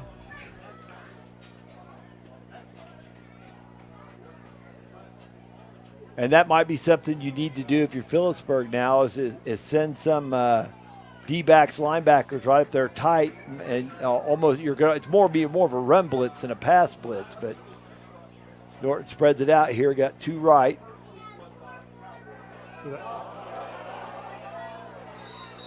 That was close to being picked nice off play right there by Trace Hanchett. Deflects the ball up into the air. And like you said, John, just about a pick. Let's watch the replay here. Yeah, Hanchett didn't go for the fake. He stayed outside and kept contained, and that's why he's able to deflect that pass. And that's what we were talking about earlier, quarterback to quarterback. You're watching that ball. You know what they're doing. Yeah. And both quarterbacks have when they're on defense, have foiled the other. So twins left, twins right. One back, spread out, 3rd down. 12 for the Norton Blue Jays. Nope. It's going to be offsides on Norton. Yeah, that'll be a 5-yard mark off. Move the ball back to the Phillipsburg 46.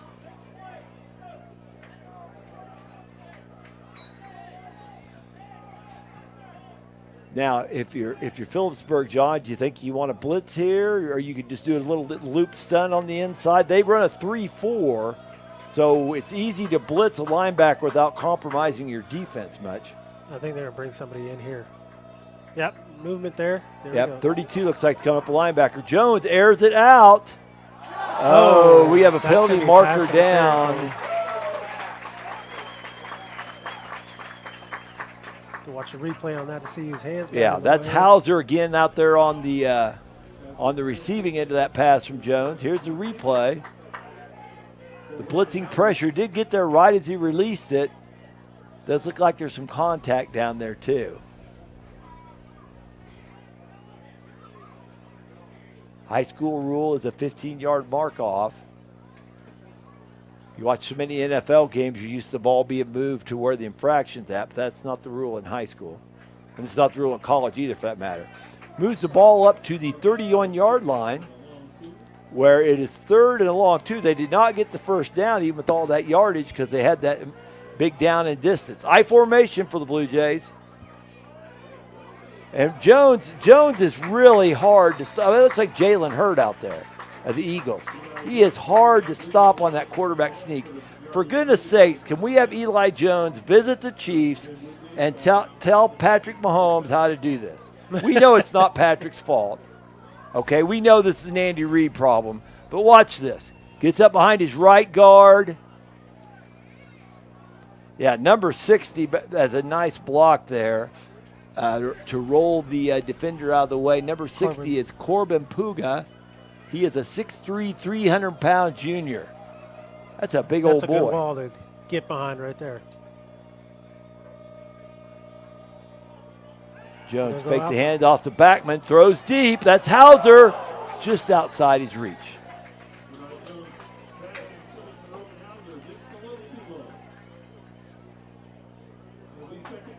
Bring up 2nd and 10, ball at the 27-yard line. 6:36 remaining in the 3rd quarter here. Looks like Hauser's moving pretty good, though. After coming out after halftime, looks like he's gotten that taken care of. Yeah, you talked about, you thought that they'd take care of that at halftime. So, and a pass like that, you'd rather overthrow it than underthrow it. An underthrown ball is more likely to get picked off. If you're Norton, the one thing you don't want is a turnover here. Twins left. No. Yeah, Hauser motions back, so you got twins right. Got a slot back on the left. And Hauser runs behind that slot back to the left. Not Hauser, Jones. He's picking up that head of steam and getting through there. Yeah, Jones is a nice gainer, brought down by Kyron Hughes. Watch the big boys operate there. You see some of those big jerseys getting downfield, getting to the second level. With that 3-4, sometimes your linebacker's got to take on those big boys, and it's a tough matchup for those linebackers. But the nice thing about a 3-4, it gives you a lot of flexibility when teams try to spread you out. So, 1st and 10, ball at the 17-yard line of Phillipsburg. I formation behind Jones. Hands off. No, fumble. It looks like Jones may have gotten back on, although they're still scrambling a little bit. He didn't make connection with LeWar. I don't know if it was a pull or a handoff, but it looks like Jones came back up with it. There'll be Jake breaking out there, buddy. And nice replay there by our crew. Gives you a look at how close that was to almost being a Phillipsburg ball. That really would have changed the face of this game. Yes, it would. They need something to really light that fire in their bellies again.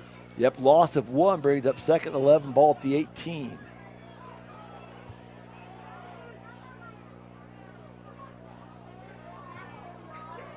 Got Twins left and right, bounce set. Jones drops back to pass, under pressure. He scoops away, throws it up for grabs. Just throws it away. Yeah. That is number 21 was on the receiving end of that, Brody Faunensteel. Like I said, that may have been more of a throwaway than an attempt, but he was under some heat there. The Phillipsburg is getting a little more pressure on him, but he had quite a while to look too. It's hard for me to ever blame offensive linemen. So brings up 3rd and 11, ball at the 18, 5:16 left here in the third quarter. Trips right. Tight end on the left side. Tight end on the short side. Jones rolls right to his trip side.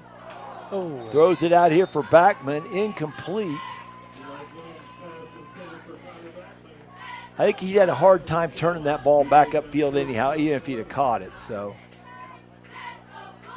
nice replay there. Brings up 4th and 11. I didn't see any stats where Jones had attempted a field goal, and to be honest, this would be about a 35, 36-yard field goal, which is no small thing. So I'm guessing that the Blue Jays are going to just go for it here. Jones comes back in with Melvin and Hauser. Melvin and Hauser aren't even going to bother going to the huddle. They're just going to come out here Twins right. Think they're trying to be sneaky there, John? They are. They're going to really stuff this down. Got Twins left and Twins right. Bounce set. Got Backman in motion. Sneak. Fakes the handoff. Jones throws into the corner. Hauser's back there. Through his hand. Oh, we got some flags down. Through Hauser's hands. Incomplete. And the initial signal was pass interference against the Panthers. Let's watch the replay here. Jones throws it nicely up into the corner. Hauser's going to be a tough matchup there. Yeah. Hauser is 6'4", so that'll be half the distance to the goal line. It's not an automatic first down, so replay 4th down, ball on the 9-yard line. 4th and 2, the much more manageable down in distance for the Blue Jays. So they can go back to the run game if they want. Like I said, they're having a little fun, I think, throwing it right now as well. Okay, got Twins right, got a tight end left. We're motioning Hauser back across. Yeah, bringing him in there, going to try to pound that through there. Yes. Ran behind Hauser. Jones scurries forward. On the bottom of that pile is number 35, Hunter Sisson, for making the stop for the Panthers, but that's a Blue Jays first down. Be 1st and goal, ball at the 5.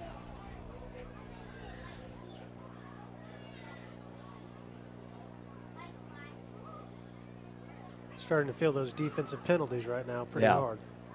Brody Fauna still joins the huddle there for the Blue Jays. Got Twins left, tight end right, Melvin right. Now we're motioning across with Backman. Willor on the dive. We do have a penalty marker down. Illegal motion. Coach Melvin seems to be is quite a ways out on the field there talking to somebody. So I don't know if he didn't like the call or didn't like some type of execution there, but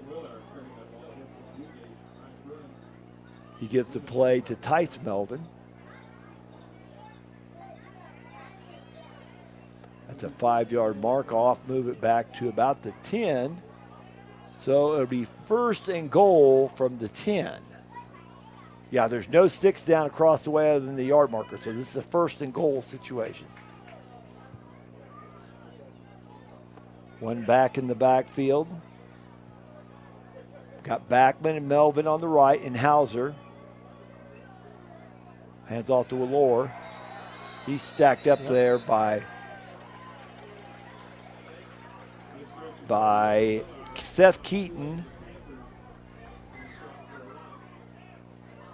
and also Cole Keaton. Yep. It looks like the defense is finding their teeth here.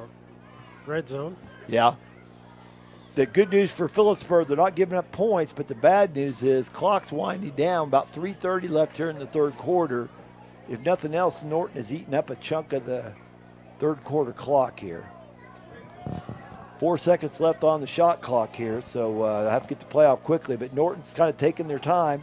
Jones flips it out to Backman. Backman first hit out there by Sisson. It looked pretty open on that side, but they did a good job converging. Yes, they did. They did a nice job covering back on that. 3rd and goal from the 5, or maybe 3. Oh, it says scoreboard says 3. Maybe I got a bad angle on it. Yeah, I think scoreboard's right. It's 3rd goal from the 3. Twins right. Got Backman and Melvin over here, so I'd be looking right. And Jones he rolls right, throws out there complete to Backman, but Backman is stopped short of the line to gain. Nice play out there. Ryan Babcock on that stop. Yes, Ryan Babcock, good call. Now they're going to try to punch it through here real quick. Yeah. They did gain a couple yards, so it was a worthy play, but just didn't finish it. Now Jones goes back, comes back under center. Remember, he is lethal. Now they're stacking it up in the A-gaps here. Jones is going to sneak. Oh, boy, there was nothing there. They shot the A-gaps really hard there. Big number 60 was not able to make anything happen for the Blue Jays. Corbin Puga. And they stopped that. Yes. Boy, give the Phillipsburg defense credit that they sold out. I mean, they have more bodies on the play. They just showed the replay. They have more bodies there, but the size factor favored Norton.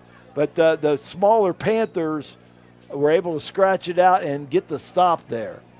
Now, tough field position here. You're 99 yards from pay dirt, but this is better than giving up the score. Hanson's got him huddled up in the shadows of the goalpost here.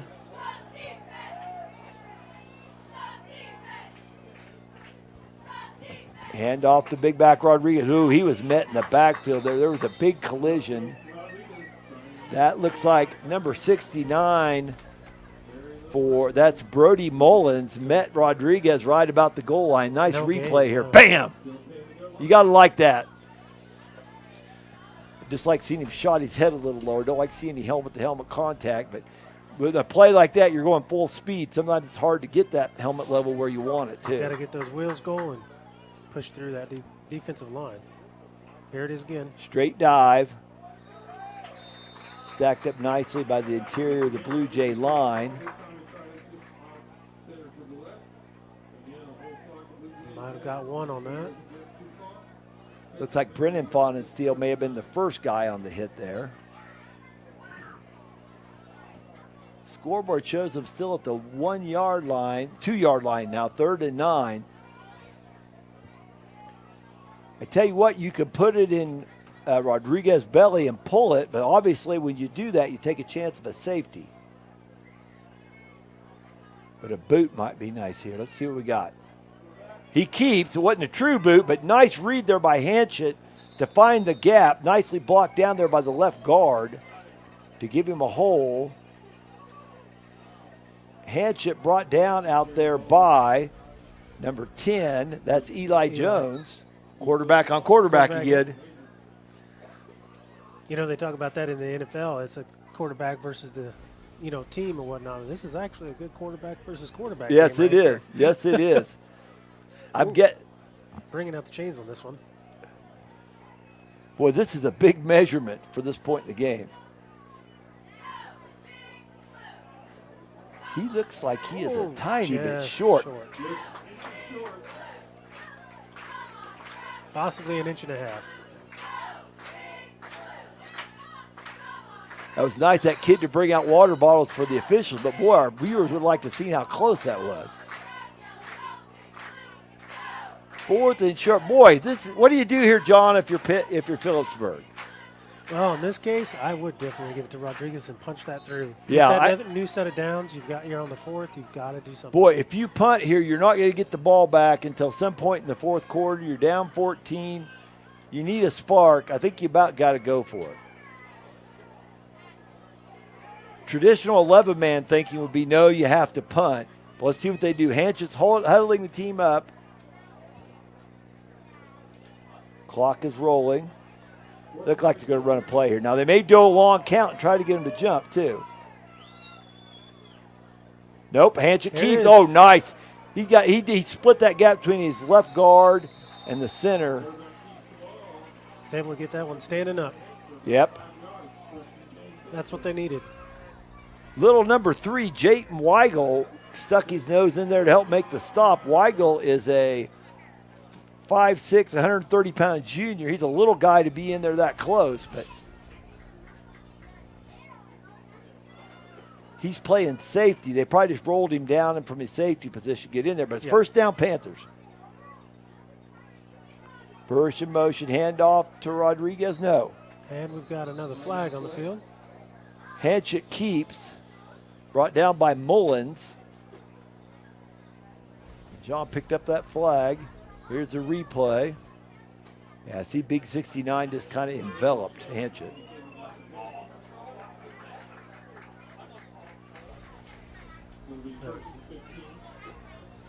Five-yard mark off. Offense. I didn't see what it was for. It must have been an illegal motion. So it'll be 1st and 15, ball at the 10. Less than 30 seconds left here in the 3rd quarter. Clock rapidly becoming the Panthers' enemy, but still time. Pitch out to number 22. He does make the corner, gets a nice block out there, still on his feet. It's going to put him close to that. 22 is Tanner Herenick on the carry. See how quickly he makes the corner and it has a nice cutback there. Jones can't quite bring him down. That's finally number 25 on the stop. That is not Brennan Fawnensteel. That is Logan Wallor. Oh, we've got a flag on the far side of the field I didn't see. And they're walking off another one. Oh, boy, that hurts for the Panthers. He had a nice play there.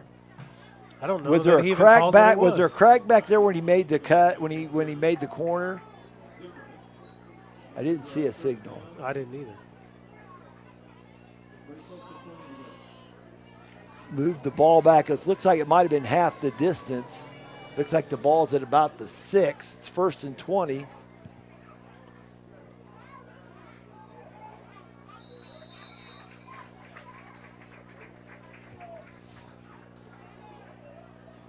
Rodriguez on the carry. Brought down by Logan Fawnensteel. And that is the end of the third quarter. We will throw it to break here. You are watching Game Time on Nex-Tech Local 1.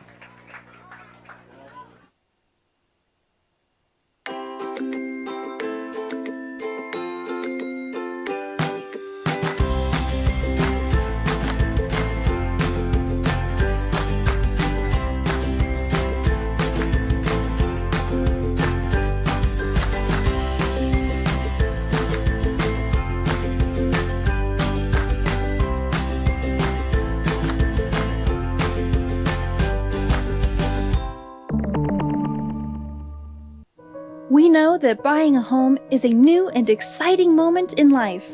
At Rogers & Associates, we can help protect one of your most important investments. Together, we'll find solutions to address your insurance coverage requirements at a competitive price. Whether it be for an unexpected wind or hailstorm, fire or theft, Rogers & Associates offers affordable coverage to protect the place you'll call home.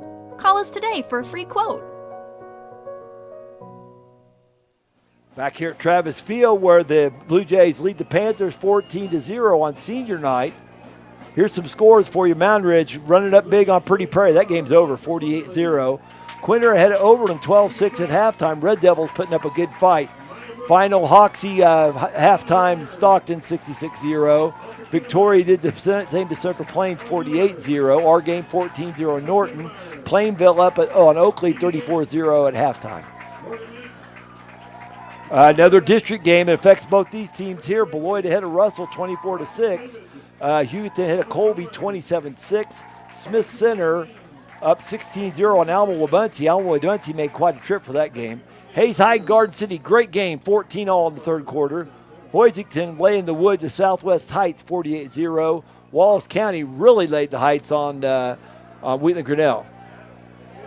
Ball carrier spins out.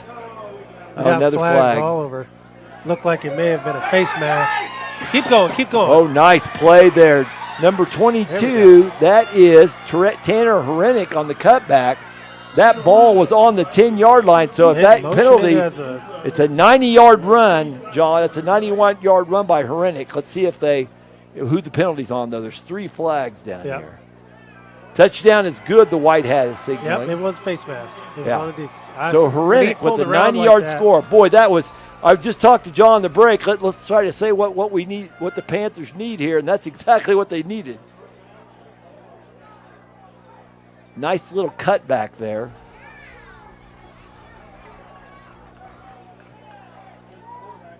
This will breathe a little bit of life into the Panthers here.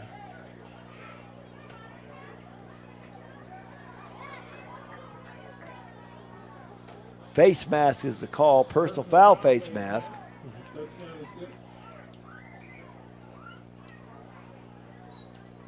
Looked like we had multiple down there on that play. So. Yeah. There was a bunch of laundry. Well, there's laundry still down there. They left it down there. If these guys get a penalty this time, they'll throw their bean bags or their hats or something. Oh, we've got movement early, that looks like. Yeah. No good. PAT is no good. And with 11:39 remaining in the game, Phillipsburg has life. They still trail 14-6. You're watching Game Time on Nex-Tech Local 1. A special thanks to the Norton Game Time Boosters, Moffett Drugstore, Graham Construction, and Roy's Sales and Service, Brian and Kate Vaughn is still owners. They're proud supporters of the Norton Blue Jay students and athletes. Go Fight Win from United Northwest Federal Credit Union, Wesco Commodities, CarQuest of Norton, and Professional Fire Equipment, longtime full-season booster of Nex-Tech Game Time. They're rooting for all area schools to have a great year. Back here at Norton, where the Blue Jays lead 14-6, a nice gesture by one of the Lions crew. Went out, got the flags all the way at the other end. We had a 90-yard run. Let me get these last scores in here, though. Scott City, the Beavers up on TMP 14-0. Great Bend smashing Wichita Southeast 41-0. Dodge City and Liberal in a barn burner 7-all in the third quarter. Skyline up on Nest City 24-0. Andover leads Salina Central 13-7 at halftime. And Derby with a 20-2 lead at halftime. So it looks like the Salthawks must have had a safety there. And the penalty's being assessed on the kickoff. We think that was probably the face mask from the 90-yard run is going to be my guess. Yeah. Because if you notice, that's a 15-yard mark off. That's a big boy penalty. So now this might be a chance if you're Phillipsburg, if you onside kick and don't get it, you're not giving up a lot of field position. Let's see what Rodriguez does here with this kickoff. Or he can boot it in deep. Nope, he squibs it. Could be a little trouble. Oh, they get around quick though here. Backman on the return. And no light.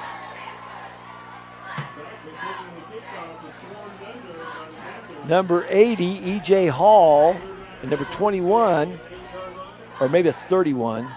No, there's no 31. It must have been 21. Boy, if that's 21, Rodriguez really covered well on that. Yeah, Rodriguez was the kicker, and he made that come down and stacked up that tackle with E.J. Hall. You know, it started with that goal line stand and then that nice little 90-yard run for them. This may have been putting the life that they needed in there. Yes. Good point, John. Norton ball 1st and 10 at their own 10. And like I said, that's one thing you can do at that field position from the penalty is they decide rather than onside kick, let's just pin him deep. Hauser in motion. One back. Run behind Hauser. Jones cuts it back.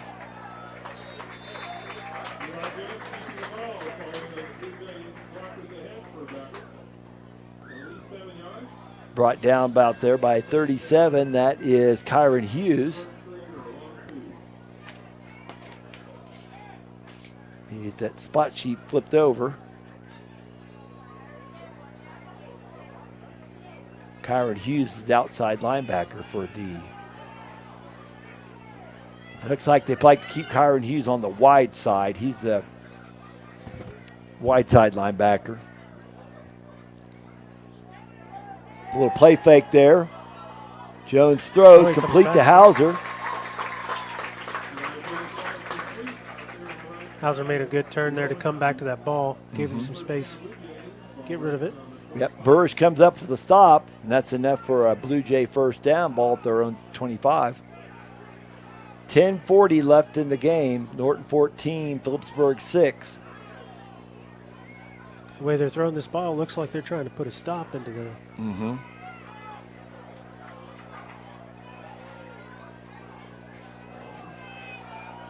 Got Jayton Weigel here, the closest to us on the screen. Hand off to big fullback. No. Pitch to Backman. That's what I get for using my glasses. He's forced way out of bounds. Says hi to some of his friends from Phillipsburg over there. Gain of about 5, maybe 6. Brings up the ball's at the 30, so maybe like 2nd and 5. See, getting old's tough. Jones under center. Surveys the Panther defense, eating up that shot clock. Hand off to Backman, running behind Willar. Did a nice job shooting through there for the Panthers, and then helping him up was number 37. That's Kyron Hughes. It's like Roman's coming back out a little bit limpy again, and he's taking a seat. That looks more like cramping, don't you think? Yep. Get that boy some pickle juice. Yep, there you go. Yeah, we've had some hot Friday nights so far, so, some of these kids have cramped a lot. Today, especially further north here, it was more overcast. So, humidity is still high. Yeah, humidity is still high. You're right. Jones fakes the handoff, drops back, throws. Incomplete. That is Brody Fawnensteel. Looked like was kind of doing a post over the middle there. He put a good lead on that ball to get in front of those two defensive players. So I got a nice gun there. 9:23 remaining in the game. Jones back to punt. Burrish to return for the Panthers.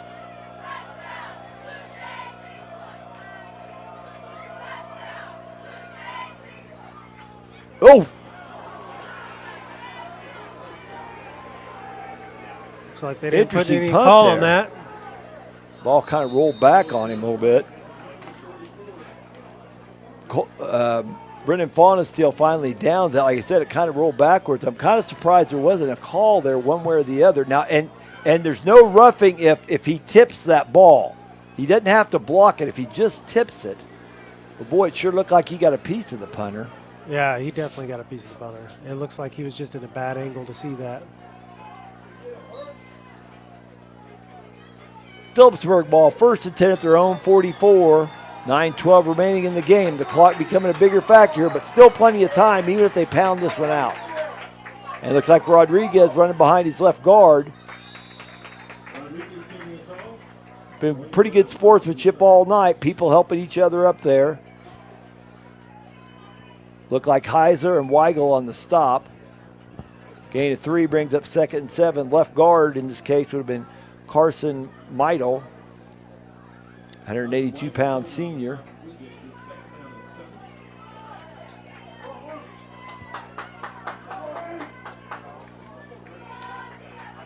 Burrish in motion. Oh, wow. Trevin Infield was in the backfield, and that may have been an offside. That may be why they pointed that off, but I don't know that it was infield, but boy, he sure had great penetration. Ball moves back to the 43-yard line.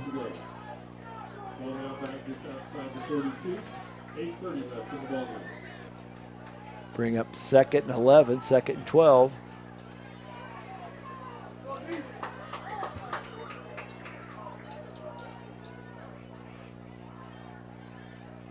Burrish in motion.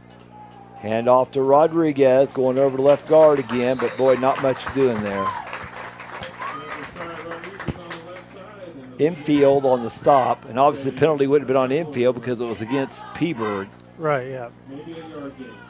Had to have been an offsides. It made that offensive lineman jump, get back there as fast as he did. Infield, the 6'1", 205-pound junior, has been pretty stout in the interior tonight for the Blue Jays. They have pounded Rodriguez up there time and time again. And their defense doesn't show any sign of relaxing. Ball on the ground. Hanchett scoots out. Fumble.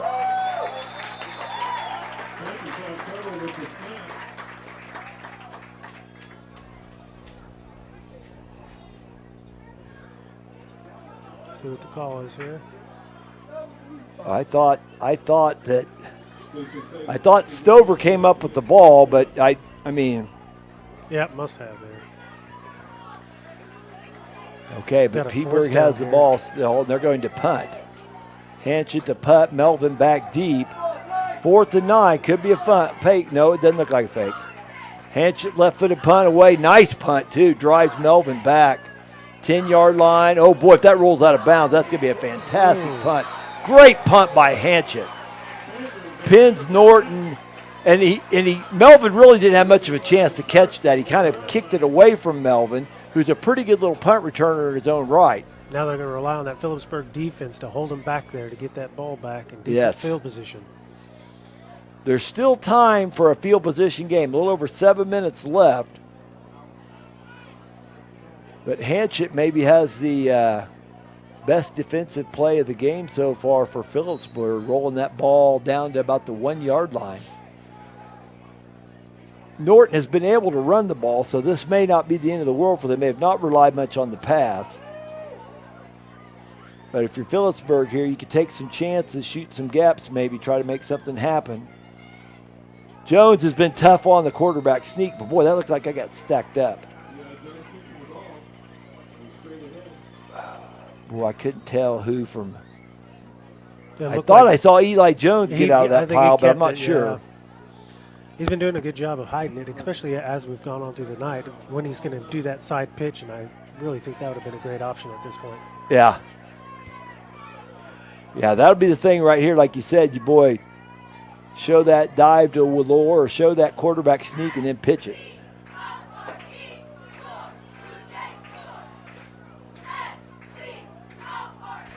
Yeah, oh my. Infield was excited to get downfield and get a block. Look at our crew. We really like that yard marker over there. I mean, that's a digital marker over there to tell us what down it is, and it shows up very nicely. So we here at Nex-Tech approve of the Norton down marker.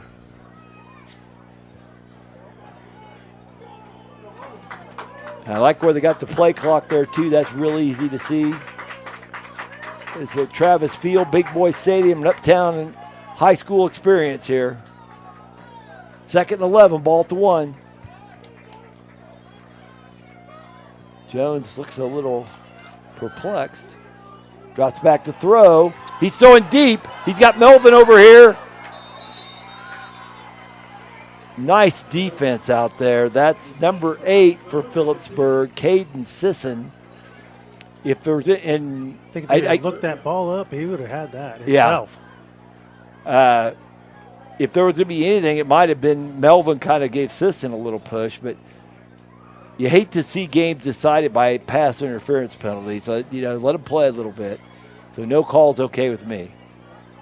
Those guys that are officiating are a heck of a lot better at their job than I am anyhow. So 3rd and 11, ball at the 1.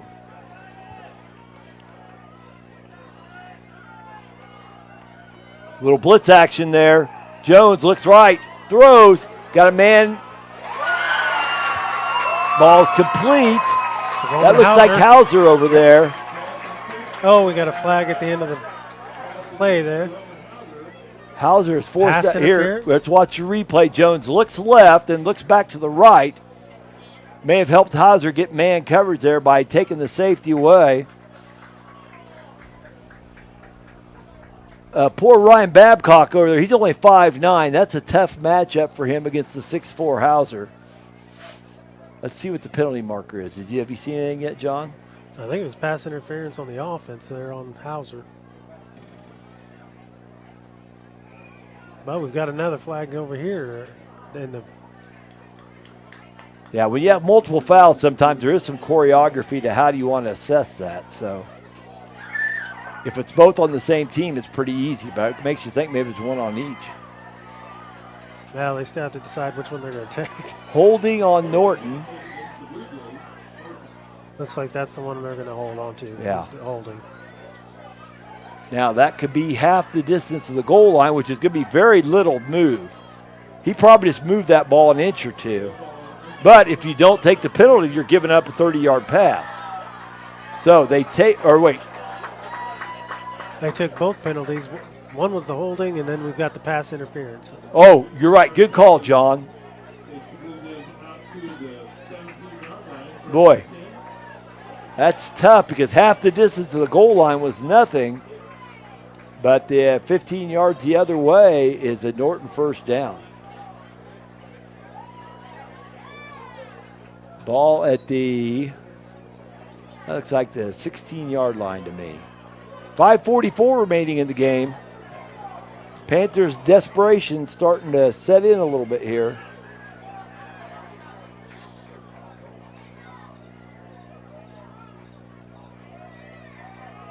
Jones on the carry. Quarterback sweep.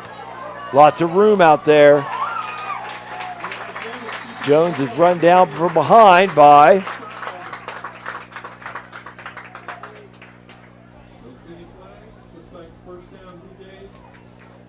Seth Keaton. Got to flip my thing over. I was looking at it. It said 10 tackled 10 there, and I about had Eli Jones tackling Eli Jones. I knew that one right. Seth Keaton. Well, he's been all over this field. So. Yeah, Seth Keaton showed nice wheels there from his inside linebacker spot, covered back to make the tackle. He's a 5'5", 155-pound junior. Blue Jay ball, 1st and 10 on their own 33.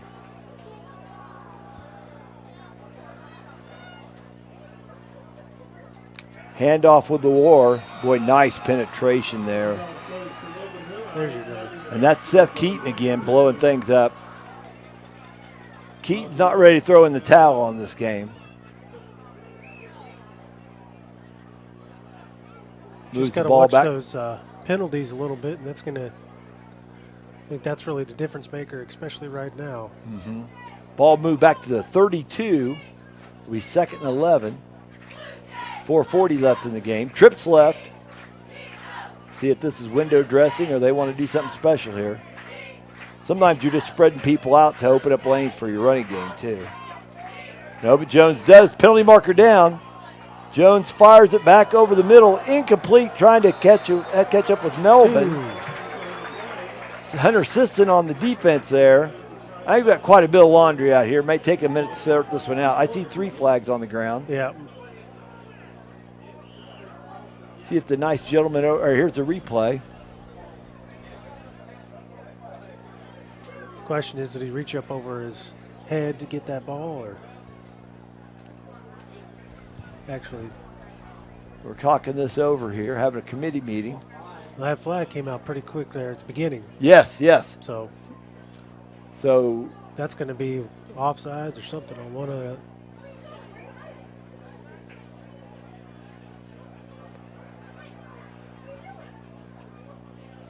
Okay, we have offsides on the Panthers. Boy, that can't be all this is, because there was a late flag that came in too. Okay, 5-yard mark off. Brings up 2nd and 6, ball at the 37. They must have thought that they were both making a play on that ball. They didn't call anything. Right, well, and I didn't see, I was at a tight angle on it, so I didn't see real well. But it was just odd that last flag came in really late for an offsides call.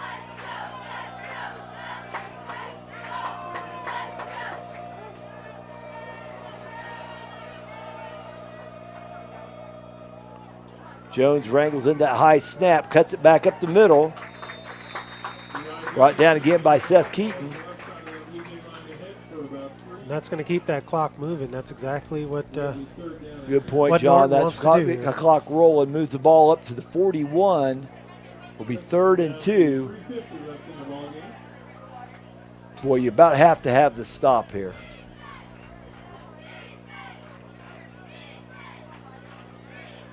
Yeah, I don't think there's an if about this one. We got to find out just how tough these boys at Phillipsburg are. And Eli Jones Gotta has been dig deep. he's been pretty solid on the sneaks, although they have stopped him once or twice when they had to. He's under center. He There it is, he's pulls. Yep. Oh, nice cutback.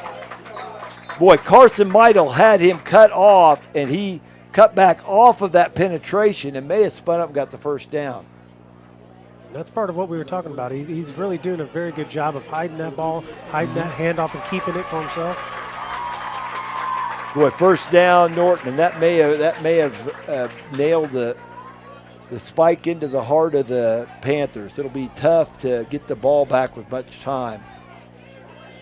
This is one of the times now, a lot of coaches will work hard on stripping the ball. If you see a ball you can get your hands on, you really about got to have a turnover. Norton runs 4 plays. It's just about going to kill this game. Yeah, they're going to slow it down here, I think. Jones fakes the handoff, rolls right, throws, complete. That's Lawler. Rode down by E.J. Hall. Boy, that's the only bad thing about that. Incompleted pass, you get yardage, that's good. But, boy, if you got to stay away from that out of bounds line. If you're the Blue Jays, you want that clock to run. It's like Phillipsburg may have taken a timeout there. Okay, so maybe they spotted that in play, and that's what forced the timeout, because if you went out of bounds, I'm thinking that Phillipsburg doesn't take the timeout. 2:39 left in the game. You are watching Game Time on Nex-Tech, Local 1. No matter who you are, the Hayes Rec Commission is for you. There's leisure programs for all ages. There's a wellness center that works for anyone at any level. Youth and adult sports, aquatics, and great facilities for any event. Go to hayesrec.org to see the list of activities and sign up. Here are some of the upcoming activities. We're still having fun. Hayes Rec's the one. We are still the one. Welcome back to Travis Field, Big Boy Stadium, where the Norton Blue Jays on Senior Day lead their rivals, the Phillipsburg Panthers, 14-6. Phillipsburg had just called timeout. Norton has the ball 2nd and 7. Ball on the Norton 47-yard line. John, what do you think here? It's pretty easy if you're the Blue Jays. What do you think you're doing if you're the Panthers here? This is where you dig your feet in, get ready to really pound this out because they're going to try to eat up that clock as hard as they can with that run. Yes, you're exactly right. Got to get the stop here. And Norton has run the ball fairly successfully. They've used a variety of people.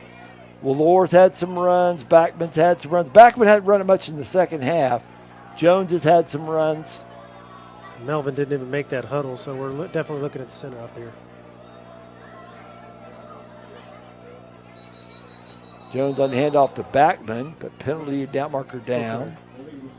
Okay. Yeah, legal procedure on the Blue Jays.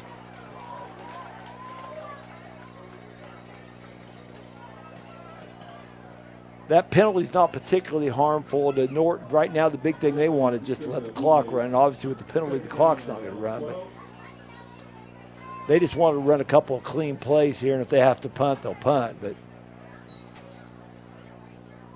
one more first down ends this game. That first half was pretty clean with all of the with very few penalties called. But I tell you what, this second half, good observation. Yeah, it's been. Got to wonder if all the adrenaline wore off. And Melvin in motion, handoff to Melvin, coming back this way. He's still trying to get away.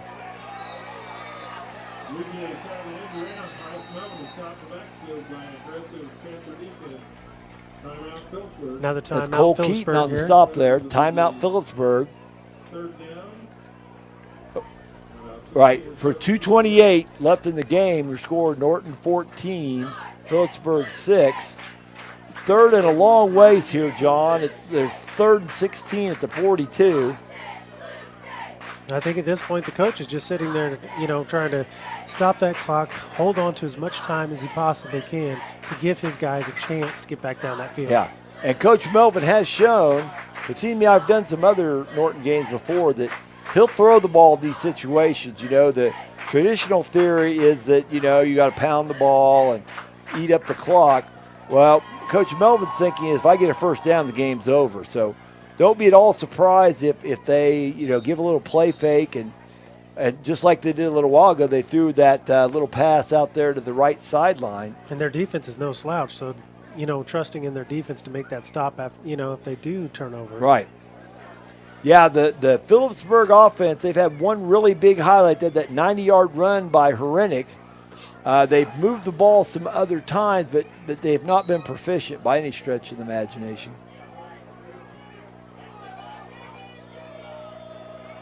Third and 16 here. Hauser goes the same direction with Melvin to the right. Jones likes to roll right. Don't be surprised if they go that way. Jones looks right, throws. Oh, he gets it to Melvin. There you go.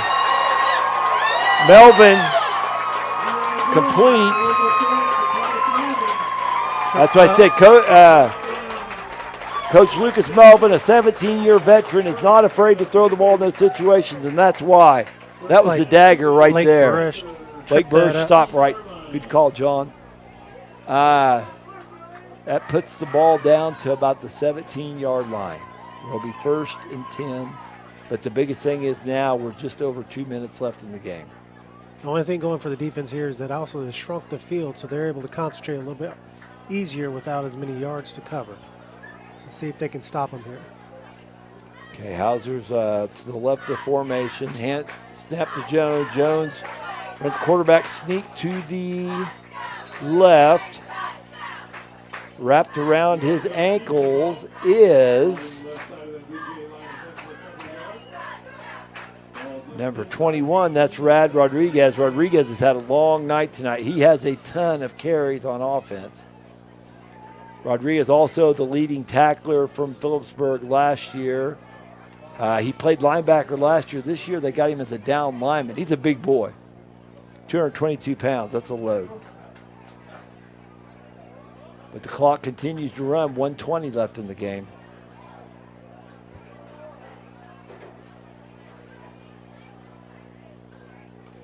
Jones, quarterback, keeps. Before he made contact, you see him get that other arm up there, wrapping it up. We got an early flag before on the offense. Legal procedure on Norton. Yep. I almost think, well, I'm not sure. You might decline just with the idea we want to try to get their marking it off. Well, that stops the clock, pushes them back just a little bit. That gives them a little more breathing room, I suppose. Moves the ball back to the 20-yard line.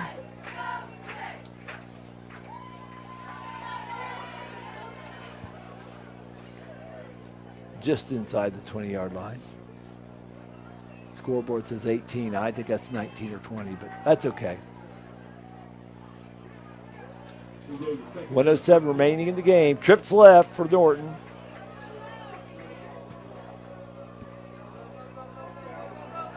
Jones cuts it back to the right. And he does not score. He is brought down out there by Ryan Babcock. Here's a replay. He does a nice job at all that flow to the left, and he cuts it back to the right. Babcock makes the touchdown saving score. I think he did a good job watching that with all the showmanship coming off that left side. Yeah. That's where everybody thought it was going to come, but sometimes you just have to sit and wait. Yep, first and goal, yeah, especially that guy's on the backside just got to squat and wait. Ball, first and goal at the 7, 37 seconds remaining in the game. Got a nice shot there with the scoreboard in the background, so you can see the time left too. Jones kneels on the ball. Looks like we're in victory formation here.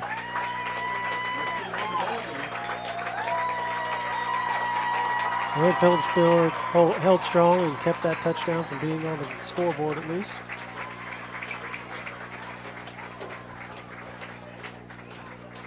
Clock winds down. Kids start to shake hands. Senior night's been a success here at Norton. The final score, 14-6.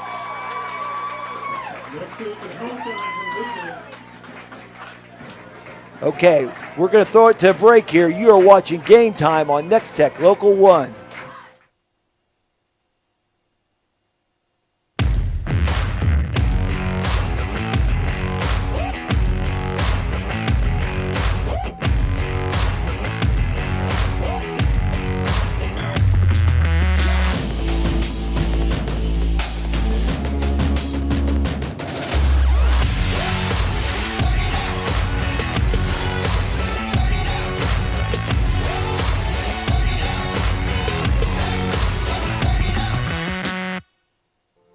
Here at Mapes & Miller, we take care of your finances, allowing you time to take care of your business, farm, and personal lives. We offer financial services, including tax prep, bookkeeping, payroll, and auditing. We offer services to farmers, ranchers, small businesses, and more. By coming to us, you will be able to spend more time at your business and with your families. It's not what you make, it's what you keep.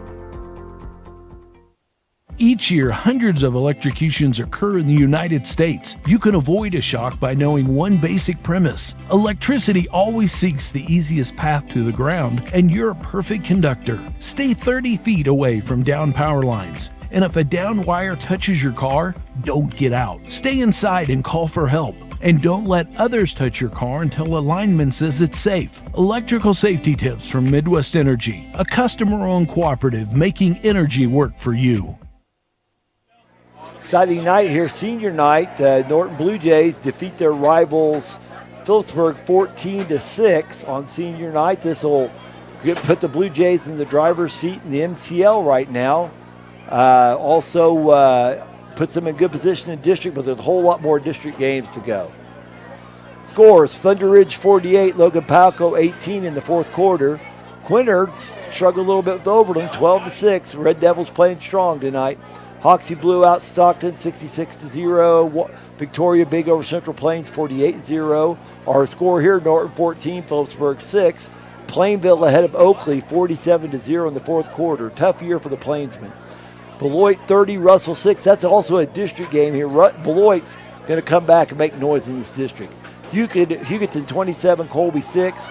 Smith Center 16, Alma Wabaunsee 14 in the fourth quarter.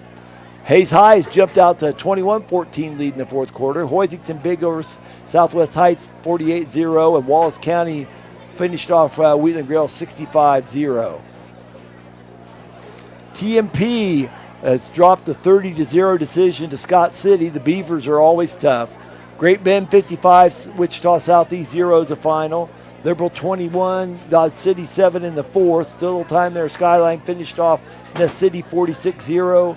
Salina Central 14, Andover 13, and also in the fourth quarter, Derby 27, Hutchinson 10. John, got a little wrap up for us here.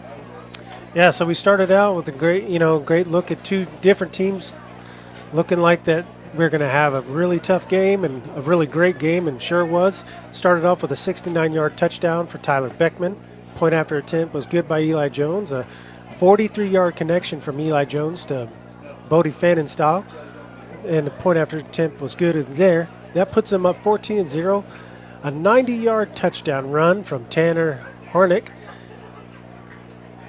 brought the Phillipsburg back on here and gave some life to the Panthers. And I got to tell you this, even though they missed the 2-point conversion on that one, the defense on both sides were something special to watch this evening. I think both of them really had a lot of strength. The thing that Phillipsburg is going to take back from this, I think, is watching those penalties coming up. They had quite a few on that side of the ball for sure. That really kind of put that nail in the coffin at the very beginning of that fourth quarter. Those penalties. So, good point. Yeah, the second half really changed on that. Well, this has been John and Chris. We've been calling the game tonight from Norton, where the final score was Blue Jays 14, Phillipsburg Panthers 6. You have been watching Game Time on Nex-Tech Local 1.